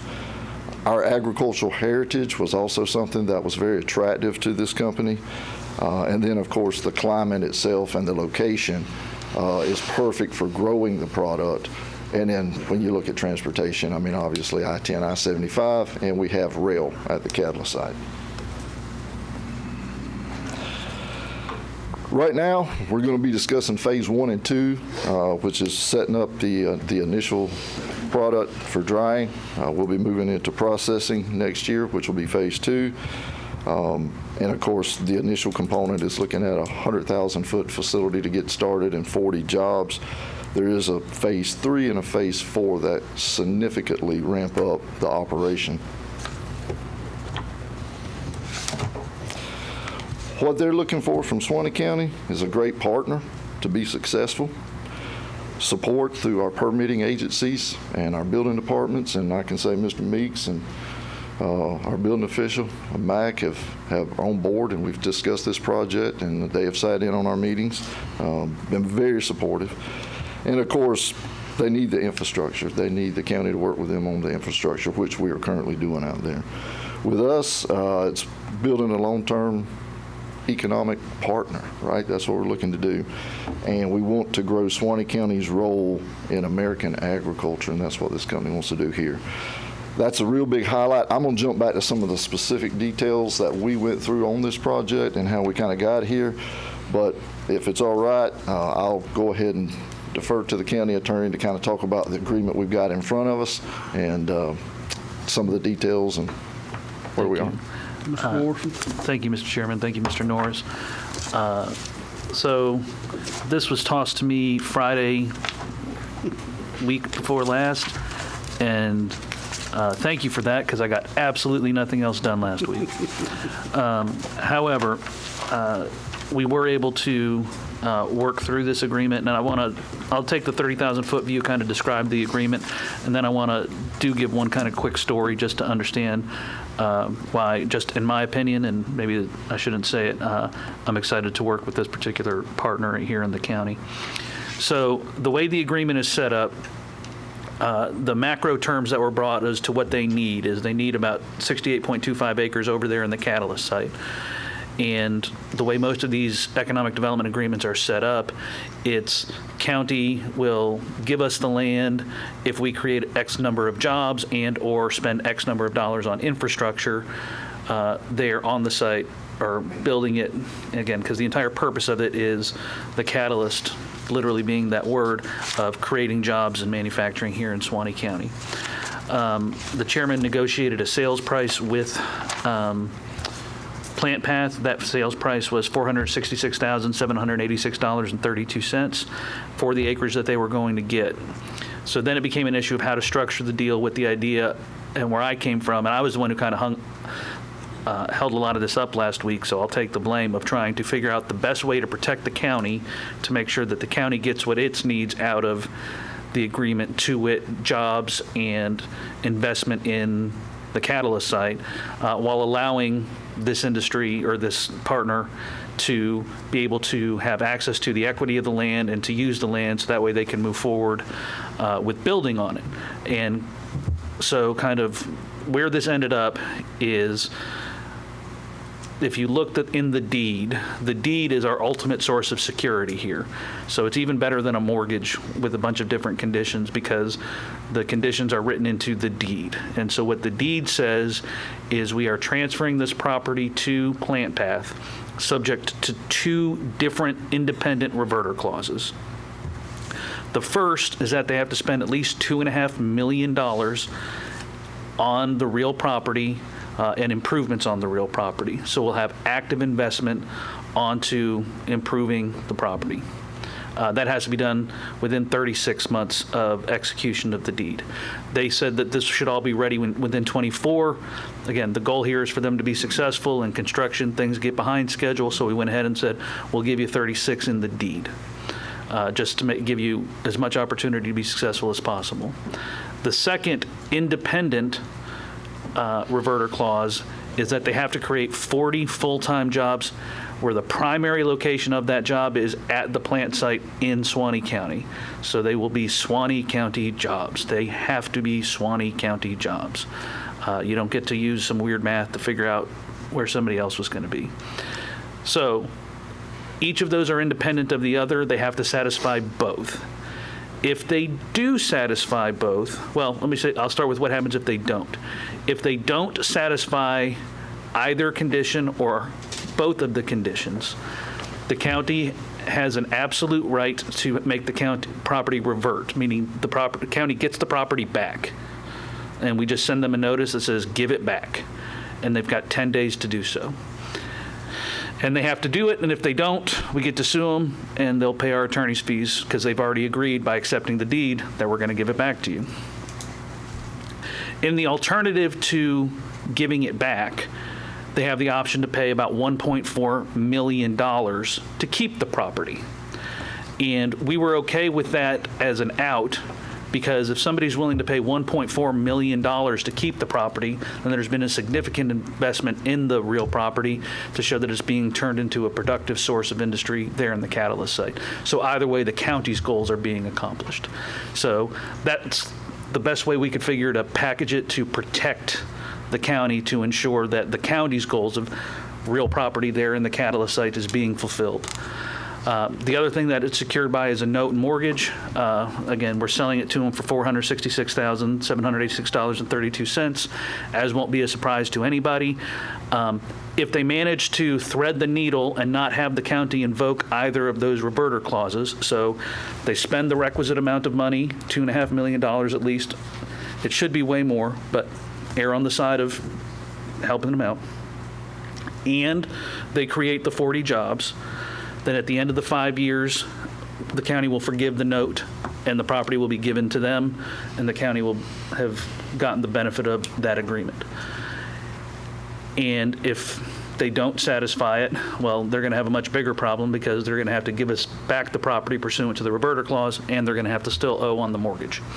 So either way, the county's protected. So a lot of work was done there to make sure that the county was protected and not just giving away a piece of property and just hoping things work out. So And to show an example of why things got a little tied up and why I think this is going to be a good partner to work with, just a small little microcosm of a story. We had a meeting early last week with the chairman, Mr. Norris, myself, and then the representatives from Plant Plath, trying to work out a lot of these contractual details. And some of them, it became necessary to try to come up with some, for example, creative solutions. So one of the things that they needed, which I understand, is people are going to loan them a bunch of money because they're going to have to build facilities there on the site, and they're going to want a mortgage on the real property for whoever's giving them their construction loan. I understand that. But they wanted us to what's called subordinate our mortgage, meaning make it so that our mortgage was lesser in priority than the people who are going to be issuing their construction loan. Well, as the ones who are holding the bag with this real property, if anybody's done investments in land, if anybody ever asks you to subordinate your mortgage, the answer is no. Every time the answer is no, you don't do that. And so we were at an impasse, and we were able to figure out what I call creative solutions. So you'll see in there in the agreement that at any point in time, they have the option to pay the note by depositing the full amount that's due in my trust account, so then into the county attorney's trust account. So they'll pay the full $465,000 whatever dollars. That money will stay in my trust account, so the county's got the money, and we'll satisfy the mortgage, so the mortgage goes away, and so now whoever's giving their construction loan doesn't have to worry about not being first in line in the event that there's a default on that mortgage. So they'll be able to access that financing. But then what it provides for, because again, they're looking for forgiveness if they do what they're supposed to do, is if the county has to invoke the reverter clauses and we get the land back, well, I've gotten the land back, so I'll give you your money back because we're getting the land. Or if you guys end up paying the $1.4 million, then, well, I'm going to give that money now to the county, because that's going to be a partial payment of the $1.4 million that you're paying. So it gives us what we were trying to do with the note and mortgage, but it was a way of moving the pieces on the chessboard that made it work for everybody. And that's just a small microcosm of what I said, and they're throughout the agreement of creative solutions that allowed us to get from here to there, which was amenable for both parties. So I can say with confidence, I don't know of a way that the county could be more secure given what we're doing. And that's kind of the 30,000-foot view of the agreement, if that makes sense. And Mr. Chair, you want me to continue on? Okay, very good. So if I could back up just a little bit, we kind of wanted to get that out of the way. This project, came to us, and it was highly confidential. They've been doing research on this for 10 years. Luckily, whenever we first met with them, Commissioner White was available, and so they could talk plants, because me and Adam and Chris, they were talking lingo we didn't really understand, but Commissioner White was able to relate with them really well. But what happened was we had a local farmer who had an opportunity to meet with these folks. And so it's a relationship world, it's a relationship business. This was at the end of December last year. Middle of December, we got a call, and what we were trying to do was we had asked that grower, that farmer, could you possibly set up a call with your, the guy that's going to process this product. If he's going to grow here in Suwannee County, at least partially grow in Suwannee County, we would like the opportunity to have a meeting, a conversation with him.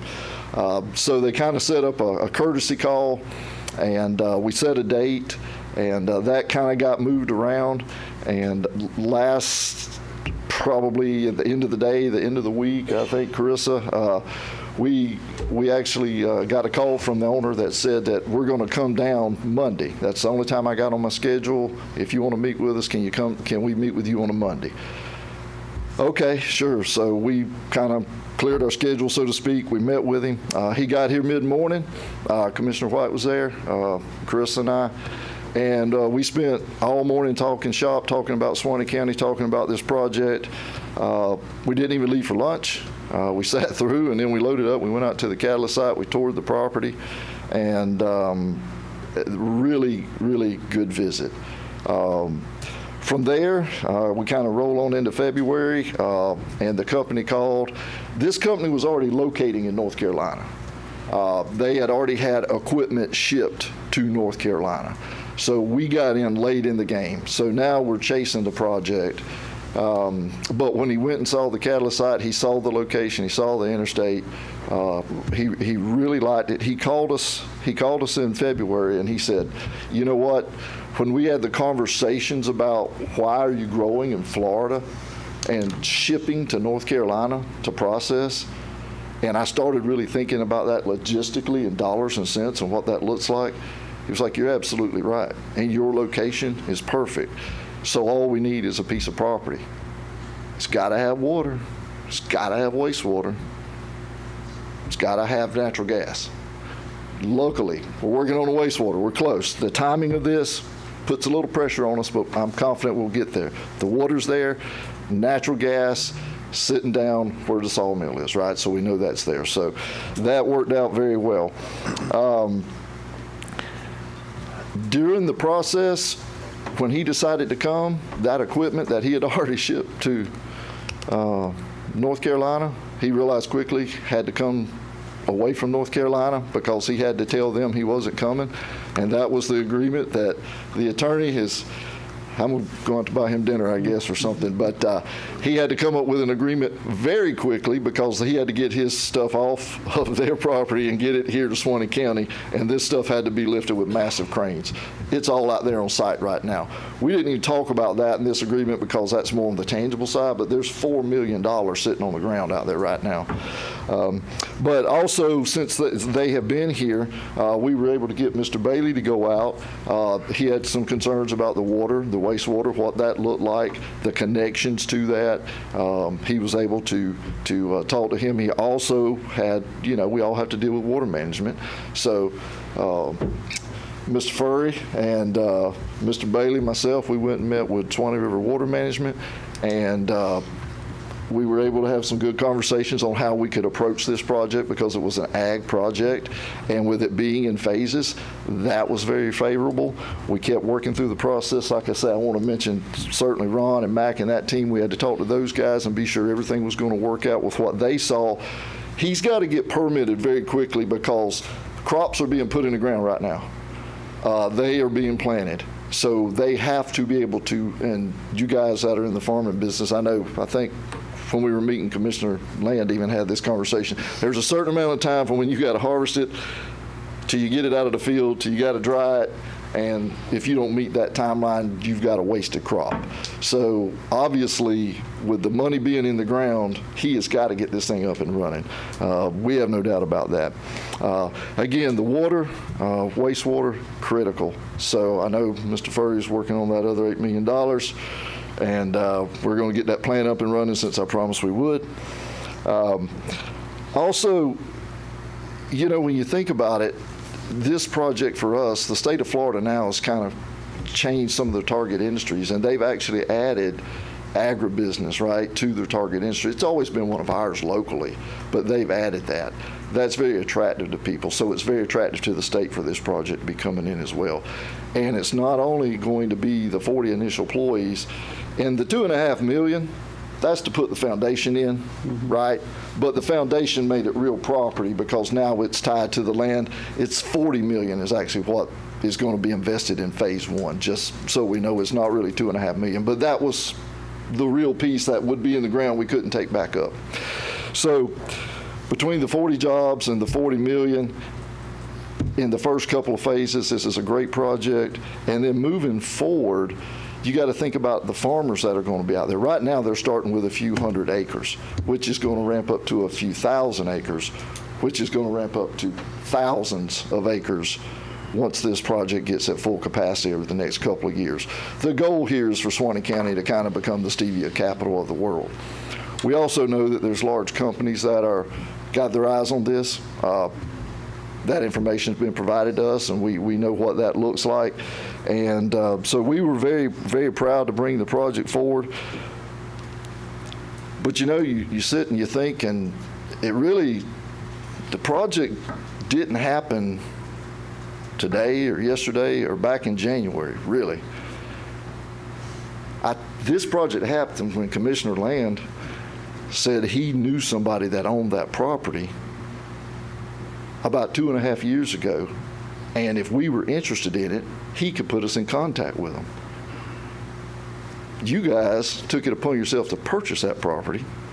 We got that property cleaned up, and we took that property that was sitting there basically doing nothing, and now we're turning it into a project. 40 jobs, $40 million worth of capital investment. There's also some other numbers I want to put out. But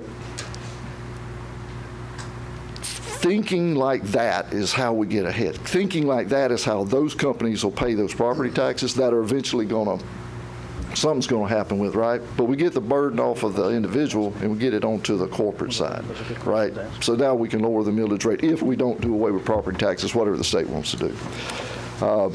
I do want to mention another thing, and I really want to give a shout out to Chris on this one and Commissioner White.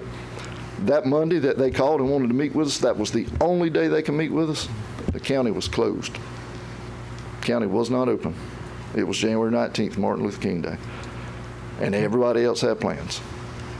Everybody changed them, and we spent all day on that project. Nobody had to do that, but they did. So thank you to, meant a lot. I also want to mention, we can run impact analysis, some new stuff that we're able to do. And just so you guys know, those 40 initial jobs, which will be direct jobs to that facility, will create 40 indirect jobs that are affected by that, and then 26 induced jobs. So what we're looking at, total impact is 106 jobs. The actual economic impact is right at $107 million annually. That's what you're looking at. So taking a piece of property that was sitting out there with nobody on it and turning it into $107 million worth of impact a year, we consider that a win in our book. So that's a little bit of the story. There's way more details. I want to thank the county attorney.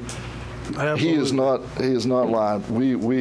There was a long way to get to, and we had to do it creatively, and we worked really hard, days, not hours, days on this project. And of course, Commissioner White, I don't know, at least 20 phone calls and visits to the office as he negotiated with these people. But I want to thank all of you, because again, all of that vision, the decisions we're making today will affect how successful we are in 2 or 3 or 4 years down the road, right? We see that. This is living proof of that. I'll shut up. Any questions? No, I just, I was involved a lot in this, the other commissioners as well, but this is a big win for Suwannee County, and I want to especially thank Jimmy and Carissa and the attorney especially. I tell you, we got a sharp attorney, y'all. Don't really stroke his ego too much. Well, I can't help it, man.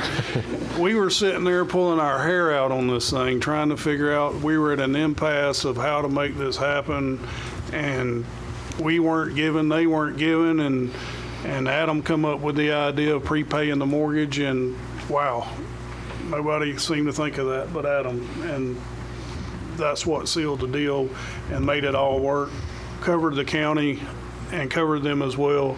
So it was a real big win-win for both of us. And I don't know how big this gets, but I know it has the potential to be really huge. I can't say a lot about his plans going forward other than they're growing stevia, but there is a real potential here for this to be a very, very big project for Suwannee County going forward. So I'm just tickled that it got done. I appreciate all the hard work that everybody put into making it happen. It really was on a short notice, really short timeline. Some projects you work on for like years trying to make it happen, and this just shows up and boom, it's got to happen now, and that's a real challenge when you're dealing with government.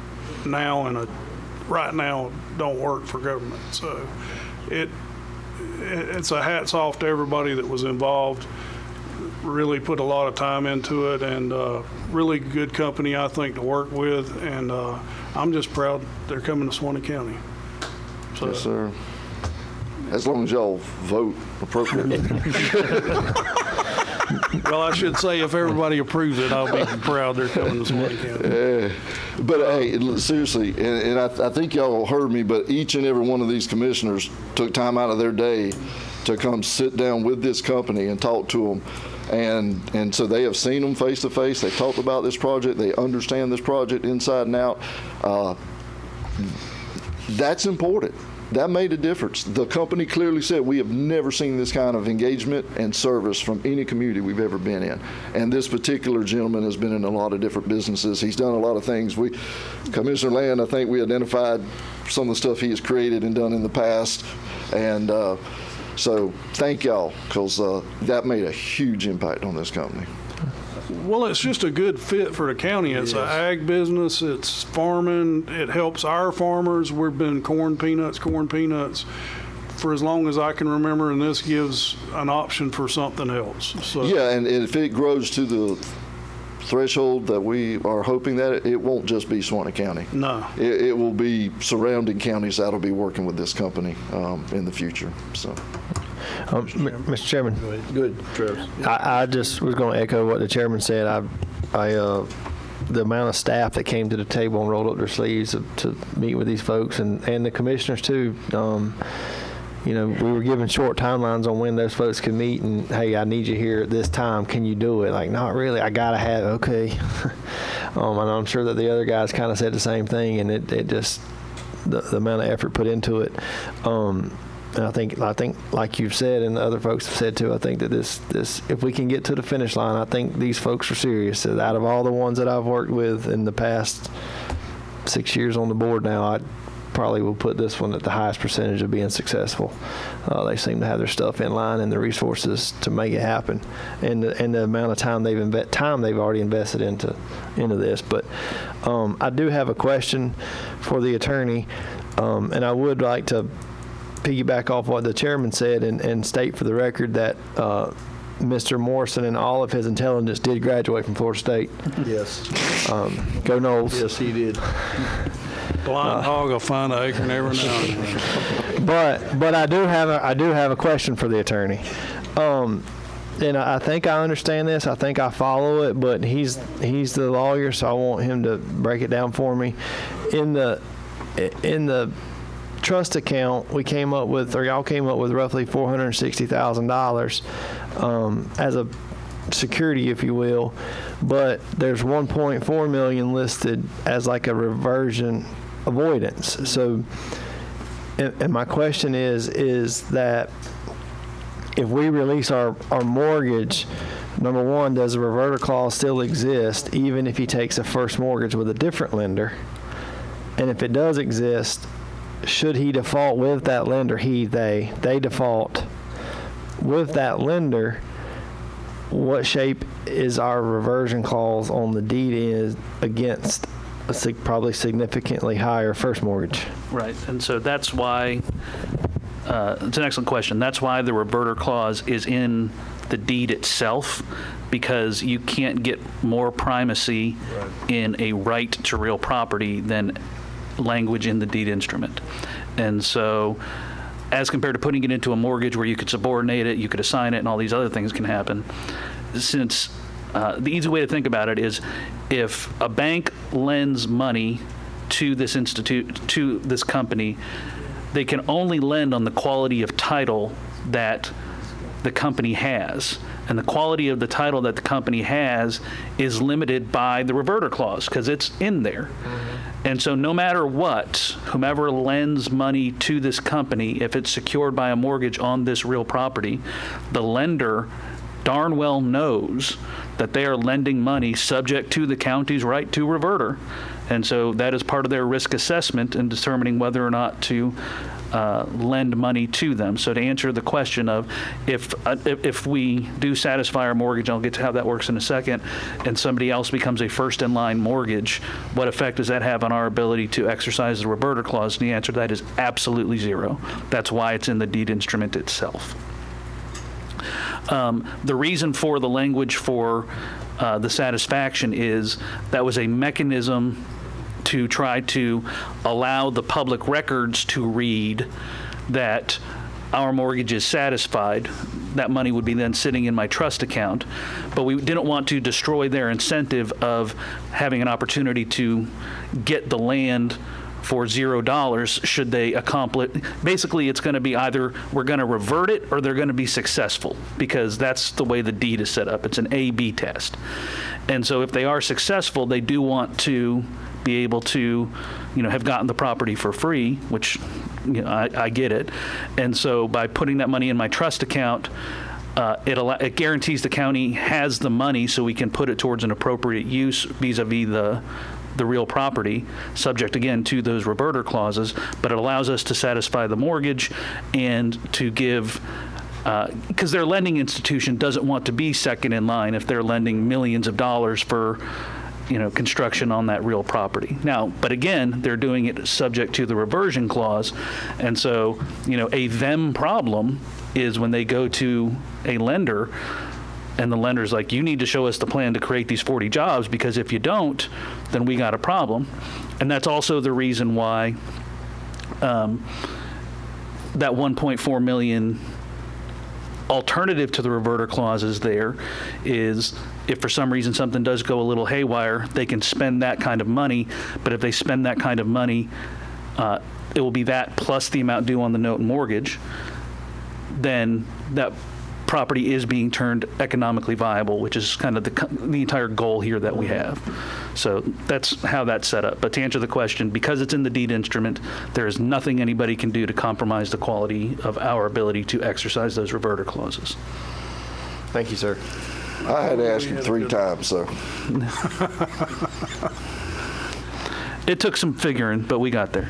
It was an aha moment when Adam came up with that, I can tell you, because I was sitting there thinking, how are we ever going to make this work? Because, we were at an impasse. Like, we're not subordinating our mortgage. And they were like, well, we can't do business this way. And then Adam came up with the idea, and I was like, that'll actually work. And so that's where we are today. And Commissioner, what's really interesting is, we were at it pretty hard and for days. And but when we got through, you felt good about. They said, man, this has been a great conversation. We appreciate all the hard work. This is good. Actually, I was giving him I was doing all kinds of questions to him, and when we got done, he said, I didn't realize I had what's the phrase he used? That this was actually a meeting with a proctologist because we got in the weeds. Yeah, we did. But thank you, and thank you. And thank you, commissioners, for showing up and meeting with the guys and just understanding the project and knowing what its value is to Suwannee County. That's a big deal. And to the public, that's the kind of commissioners you got. They show up, they do what needs to be done, and get the job done. So hats off to those guys. And I was just going to say this, and Travis kind of said it, but and you mentioned it, it's having all the right people in the right places.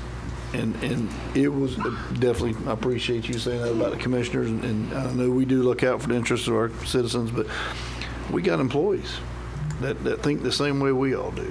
And when you call on them or we call on them, they step right up. It's a team. And our engineer, I had to call Mr. Bailey on the project, same day, got an answer. Just everyone's vested. When that company called and they needed information about that out there, he was on site immediately to answer those questions. That's right. It's a team effort. It takes us all, and it could just take one to derail something as well. So. And I'll give Jimmy this. He knows, and maybe I'm wrong, maybe he brings things to y'all, maybe he just knows not to bring it to me, but he knows what projects to bring to each one of us board members and whatnot. If it don't fit our community, if it's not going to be accepted by our community, he don't waste his time on that. That's what we're here for. So, that's all I got. Anything else, y'all? No, sir.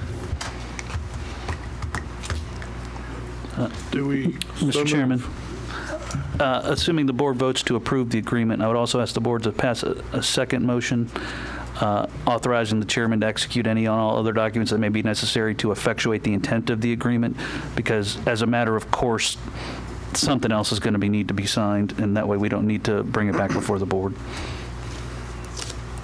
Mr. Chair, I was going to make a motion to approve the agreement. Motion by Commissioner Land, second by Commissioner Mott. Excuse me. Yeah, doesn't need to Second be- by Commissioner Mobley. Well, What's that, Adam? he was asking for an opportunity for public comment, Mr. Chairman. Yeah, you need to say something? I don't need to, but I'd like to. Okay, come on. Is it good or bad? Depends on what I let you say. Who's saying it? Policy, I didn't know we had one on I that. could even call names in here. I could use vulgarity and everything by our I'll let you have your Constitution. First Amendment right. I do have, Yeah. regardless how y'all try to restrict it. Still Moses Clipper. I don't think, whoa, time out right there now. I take offense to that. All right, you should. I should, because I let you speak a bunch tonight. Yep. You call me, you ask me about things, I let you speak on it, and I did not infringe on your First Amendment rights. Other than you call me down for being descriptive of behavior. Well, you were talking ugly about people, man. That ain't the Suwannee County thing to do. That is my constitutional right to do that. It is, I don't but it's hardly ever maybe do not it. the right thing to do. All right, anyway, this whole stevia thing, when I read up on it, and don't turn me out, because actually you can like more what I say than don't like. When I first read where we're going to give away 68 acres, I didn't oppose giving away catalyst site acreage for money-making long-term, but $500,000 worth of 68 acres is kind of, and then I kept reading, I kept looking, kept searching, and actually I've become in favor of it, especially, well, actually the way our attorney, y'all not the only ones, I sometimes don't agree with y'all either, but this time, if the conditions are met or not met, the taxpayers win on this one. So I like that. I'd like to see every single one that comes out of here do that. The 40 employees, I'd like to hear what their minimum salary is going to be. I couldn't read that anywhere. That's a concern of mine. I mean, minimum wage jobs, that's one thing, but the one drawback I have, when stevia come out, my wife and I checked it out. We actually bought a packet just to see how it was and all. We wound up, and this is a personal thing, old man, I want to live for a while. And it's not hazardous, and actually it's a safer artificial sweetener. And another thing, the big Water First North Florida thing that's going on where Jacksonville wants to put toxins into our water, this stuff will not. It's such a minuscule amount compared to all the other artificial sweeteners. And I think Mr. Norris misspoke, and I'm not trying to correct or point out nothing, but I think originally he said artificial sweetener. It's actually a natural sweetener. Even the sugar alcohol that's added, I can't say the word, erythritol, it's a GMO. That's the only problem I would have with it, and that's why we quit using it and didn't use it. But for average person, and of course the FDA approves of it, it's not going to toxify our water. So actually, I'm in favor of this. It's a win-win. Kudos to him down there on the end, and y'all all too for doing what you did. Thank you. Thank you, sir. Thank you. And Mr. Clipper is right about that. It is natural. I misspoke when I said artificial. Again, the jobs, the agreement that y'all approved, the incentive agreement was based on 40 jobs at $75,000. If he doesn't meet that, he doesn't get the rebate, right? So, but yeah, the thing is, and from Mr. Clipper mentioned what's out there now. Where'd he go? What's out there now? This product, the whole intent of the 10 years of research, if you use that product, I don't know how many people have used it, it has a little bit of a bitter taste when you use it. It's like several hundred times sweeter than sugar, but it's got a little bit of a bitter taste. Aftertaste. Yes. They, through their breeding of their plants, have been able to take that out of, that's why this particular plant at this particular time is so exciting, because they've already got, there's a lot of people interested in this because of what they have been able to do. So their product, while you can go get stevia at Publix, that is not the stevia that's going to be grown here. This stevia is Chairman, how did he say it? Well, the stevia that you get now is from another country. 90% of it's from China, right? And yeah, and so this would be American grown and a superior product to what's out there. Yeah, they have worked on it so long to get it so that it basically is just like sugar. It's just way sweeter, and it's. I mean, it's just huge. You just think about all the diabetics in the world, because I'm near about one of them, and when you can't eat nothing that's sweet at all, and I've tried the stevia before. I don't like it. I didn't like that kind.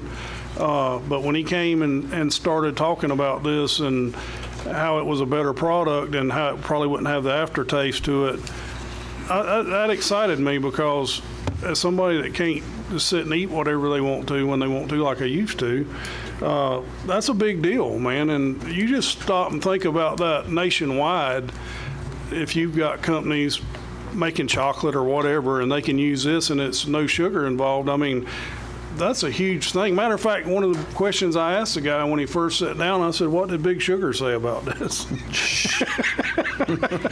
don't want to go there, and I don't want to get shot. But anyhow, that's how it is. And this product, he does have in here that it is no GMO. So there's a lot of positives, a lot of positives. Thank you, Jimmy. Yes, sir. Appreciate what you done. It's a big deal. And with that, if you Can I have one more problem statement from here? One, and we got to go, man. We're all worried about the water right now. I had it searched up. This has a stevia plant, and I love hearing no GMO in there, but the stevia has a water footprint of up to 97% lower than sugar beet or sugar cane. So the people concerned about it, need more water. Thank you, sir. I had a motion by Commissioner Land, a second by Commissioner Mobley. All in favor, aye. Aye. All opposed, same sign. Motion carries 5-0. Thank you so much. Thank you, sir. Yes.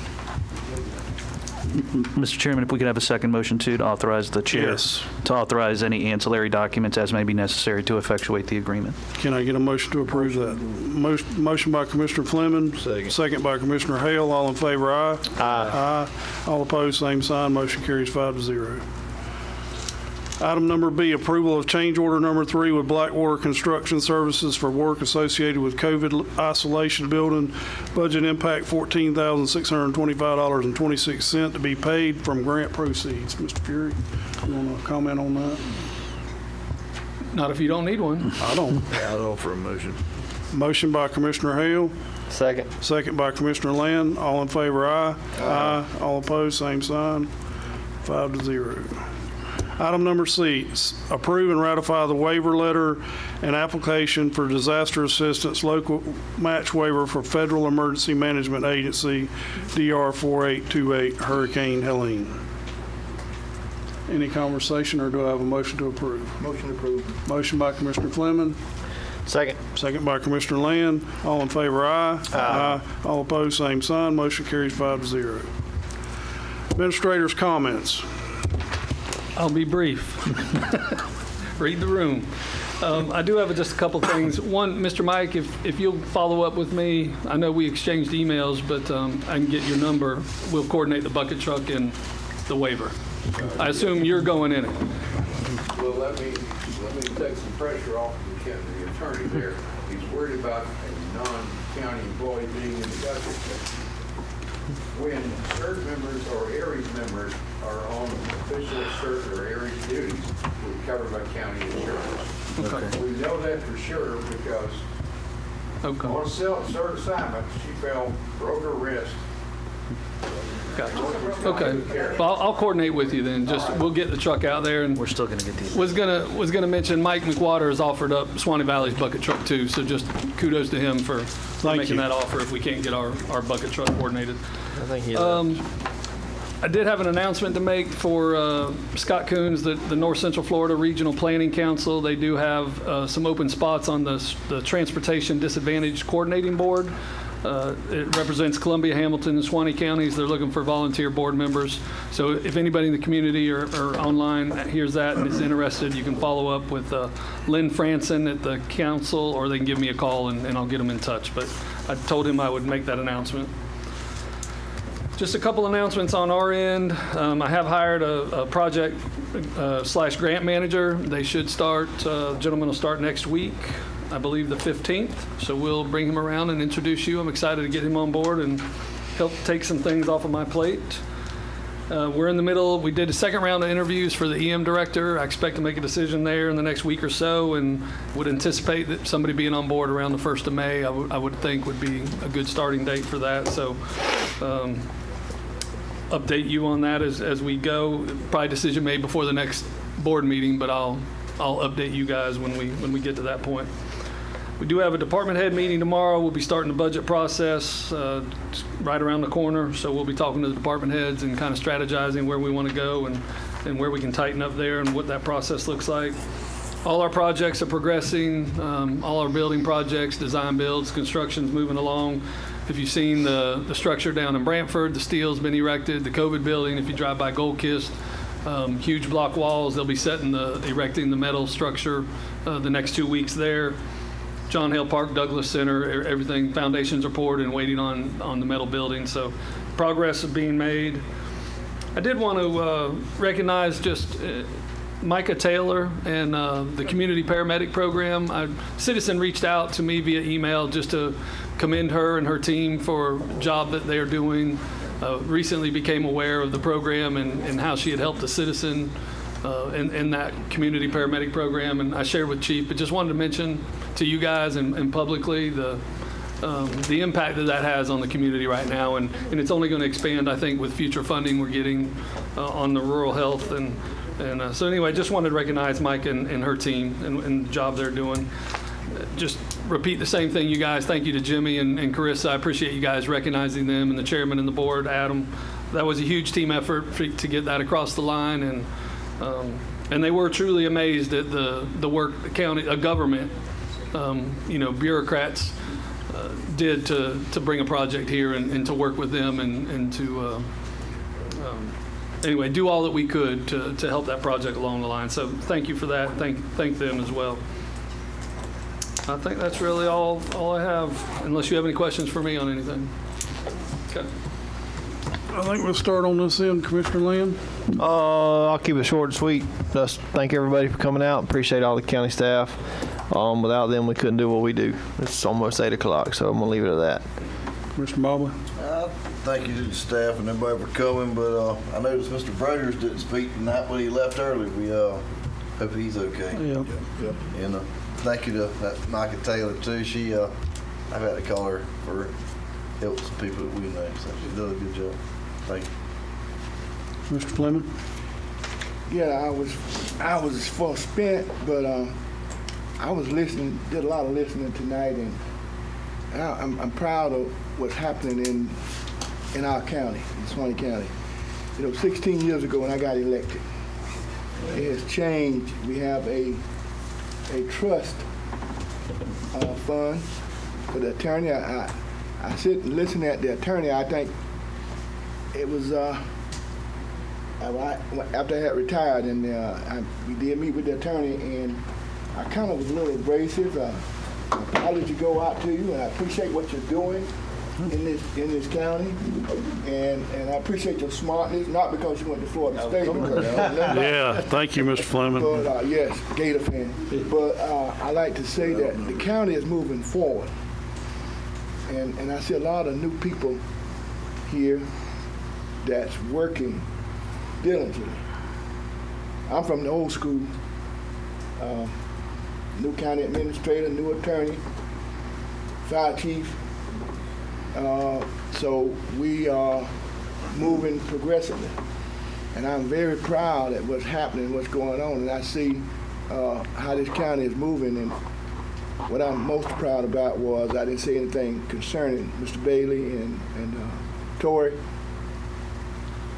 I did meet with Tory, and I talked with Mr. Bailey over the phone about the site, at the Cadillac site, I want to get more understanding before I stick my foot in my mouth. And that's the way it should be, you know. We're talking about teamwork. And that's what I love that when you do that, when you work together, it's more easier to move things along. We're not bickering, we're not arguing against each other, we're not working against each other. The more we work together, you can get things accomplished.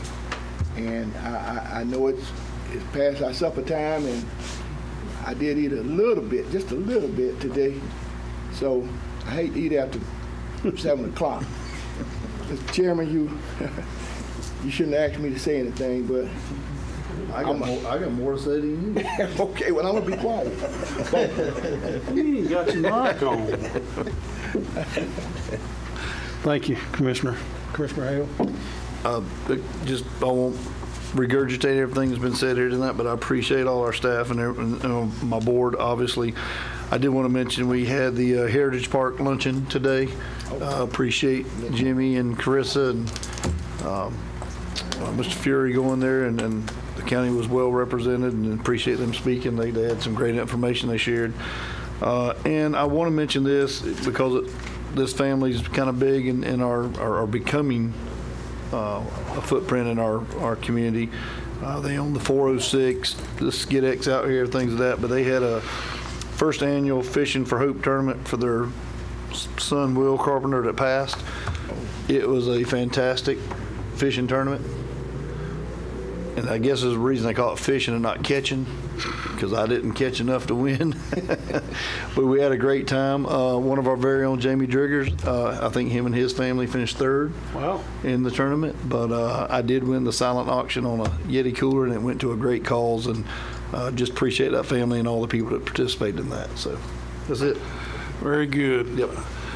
I want to thank our economic development team, our attorney, our commissioners, our staff. Great job.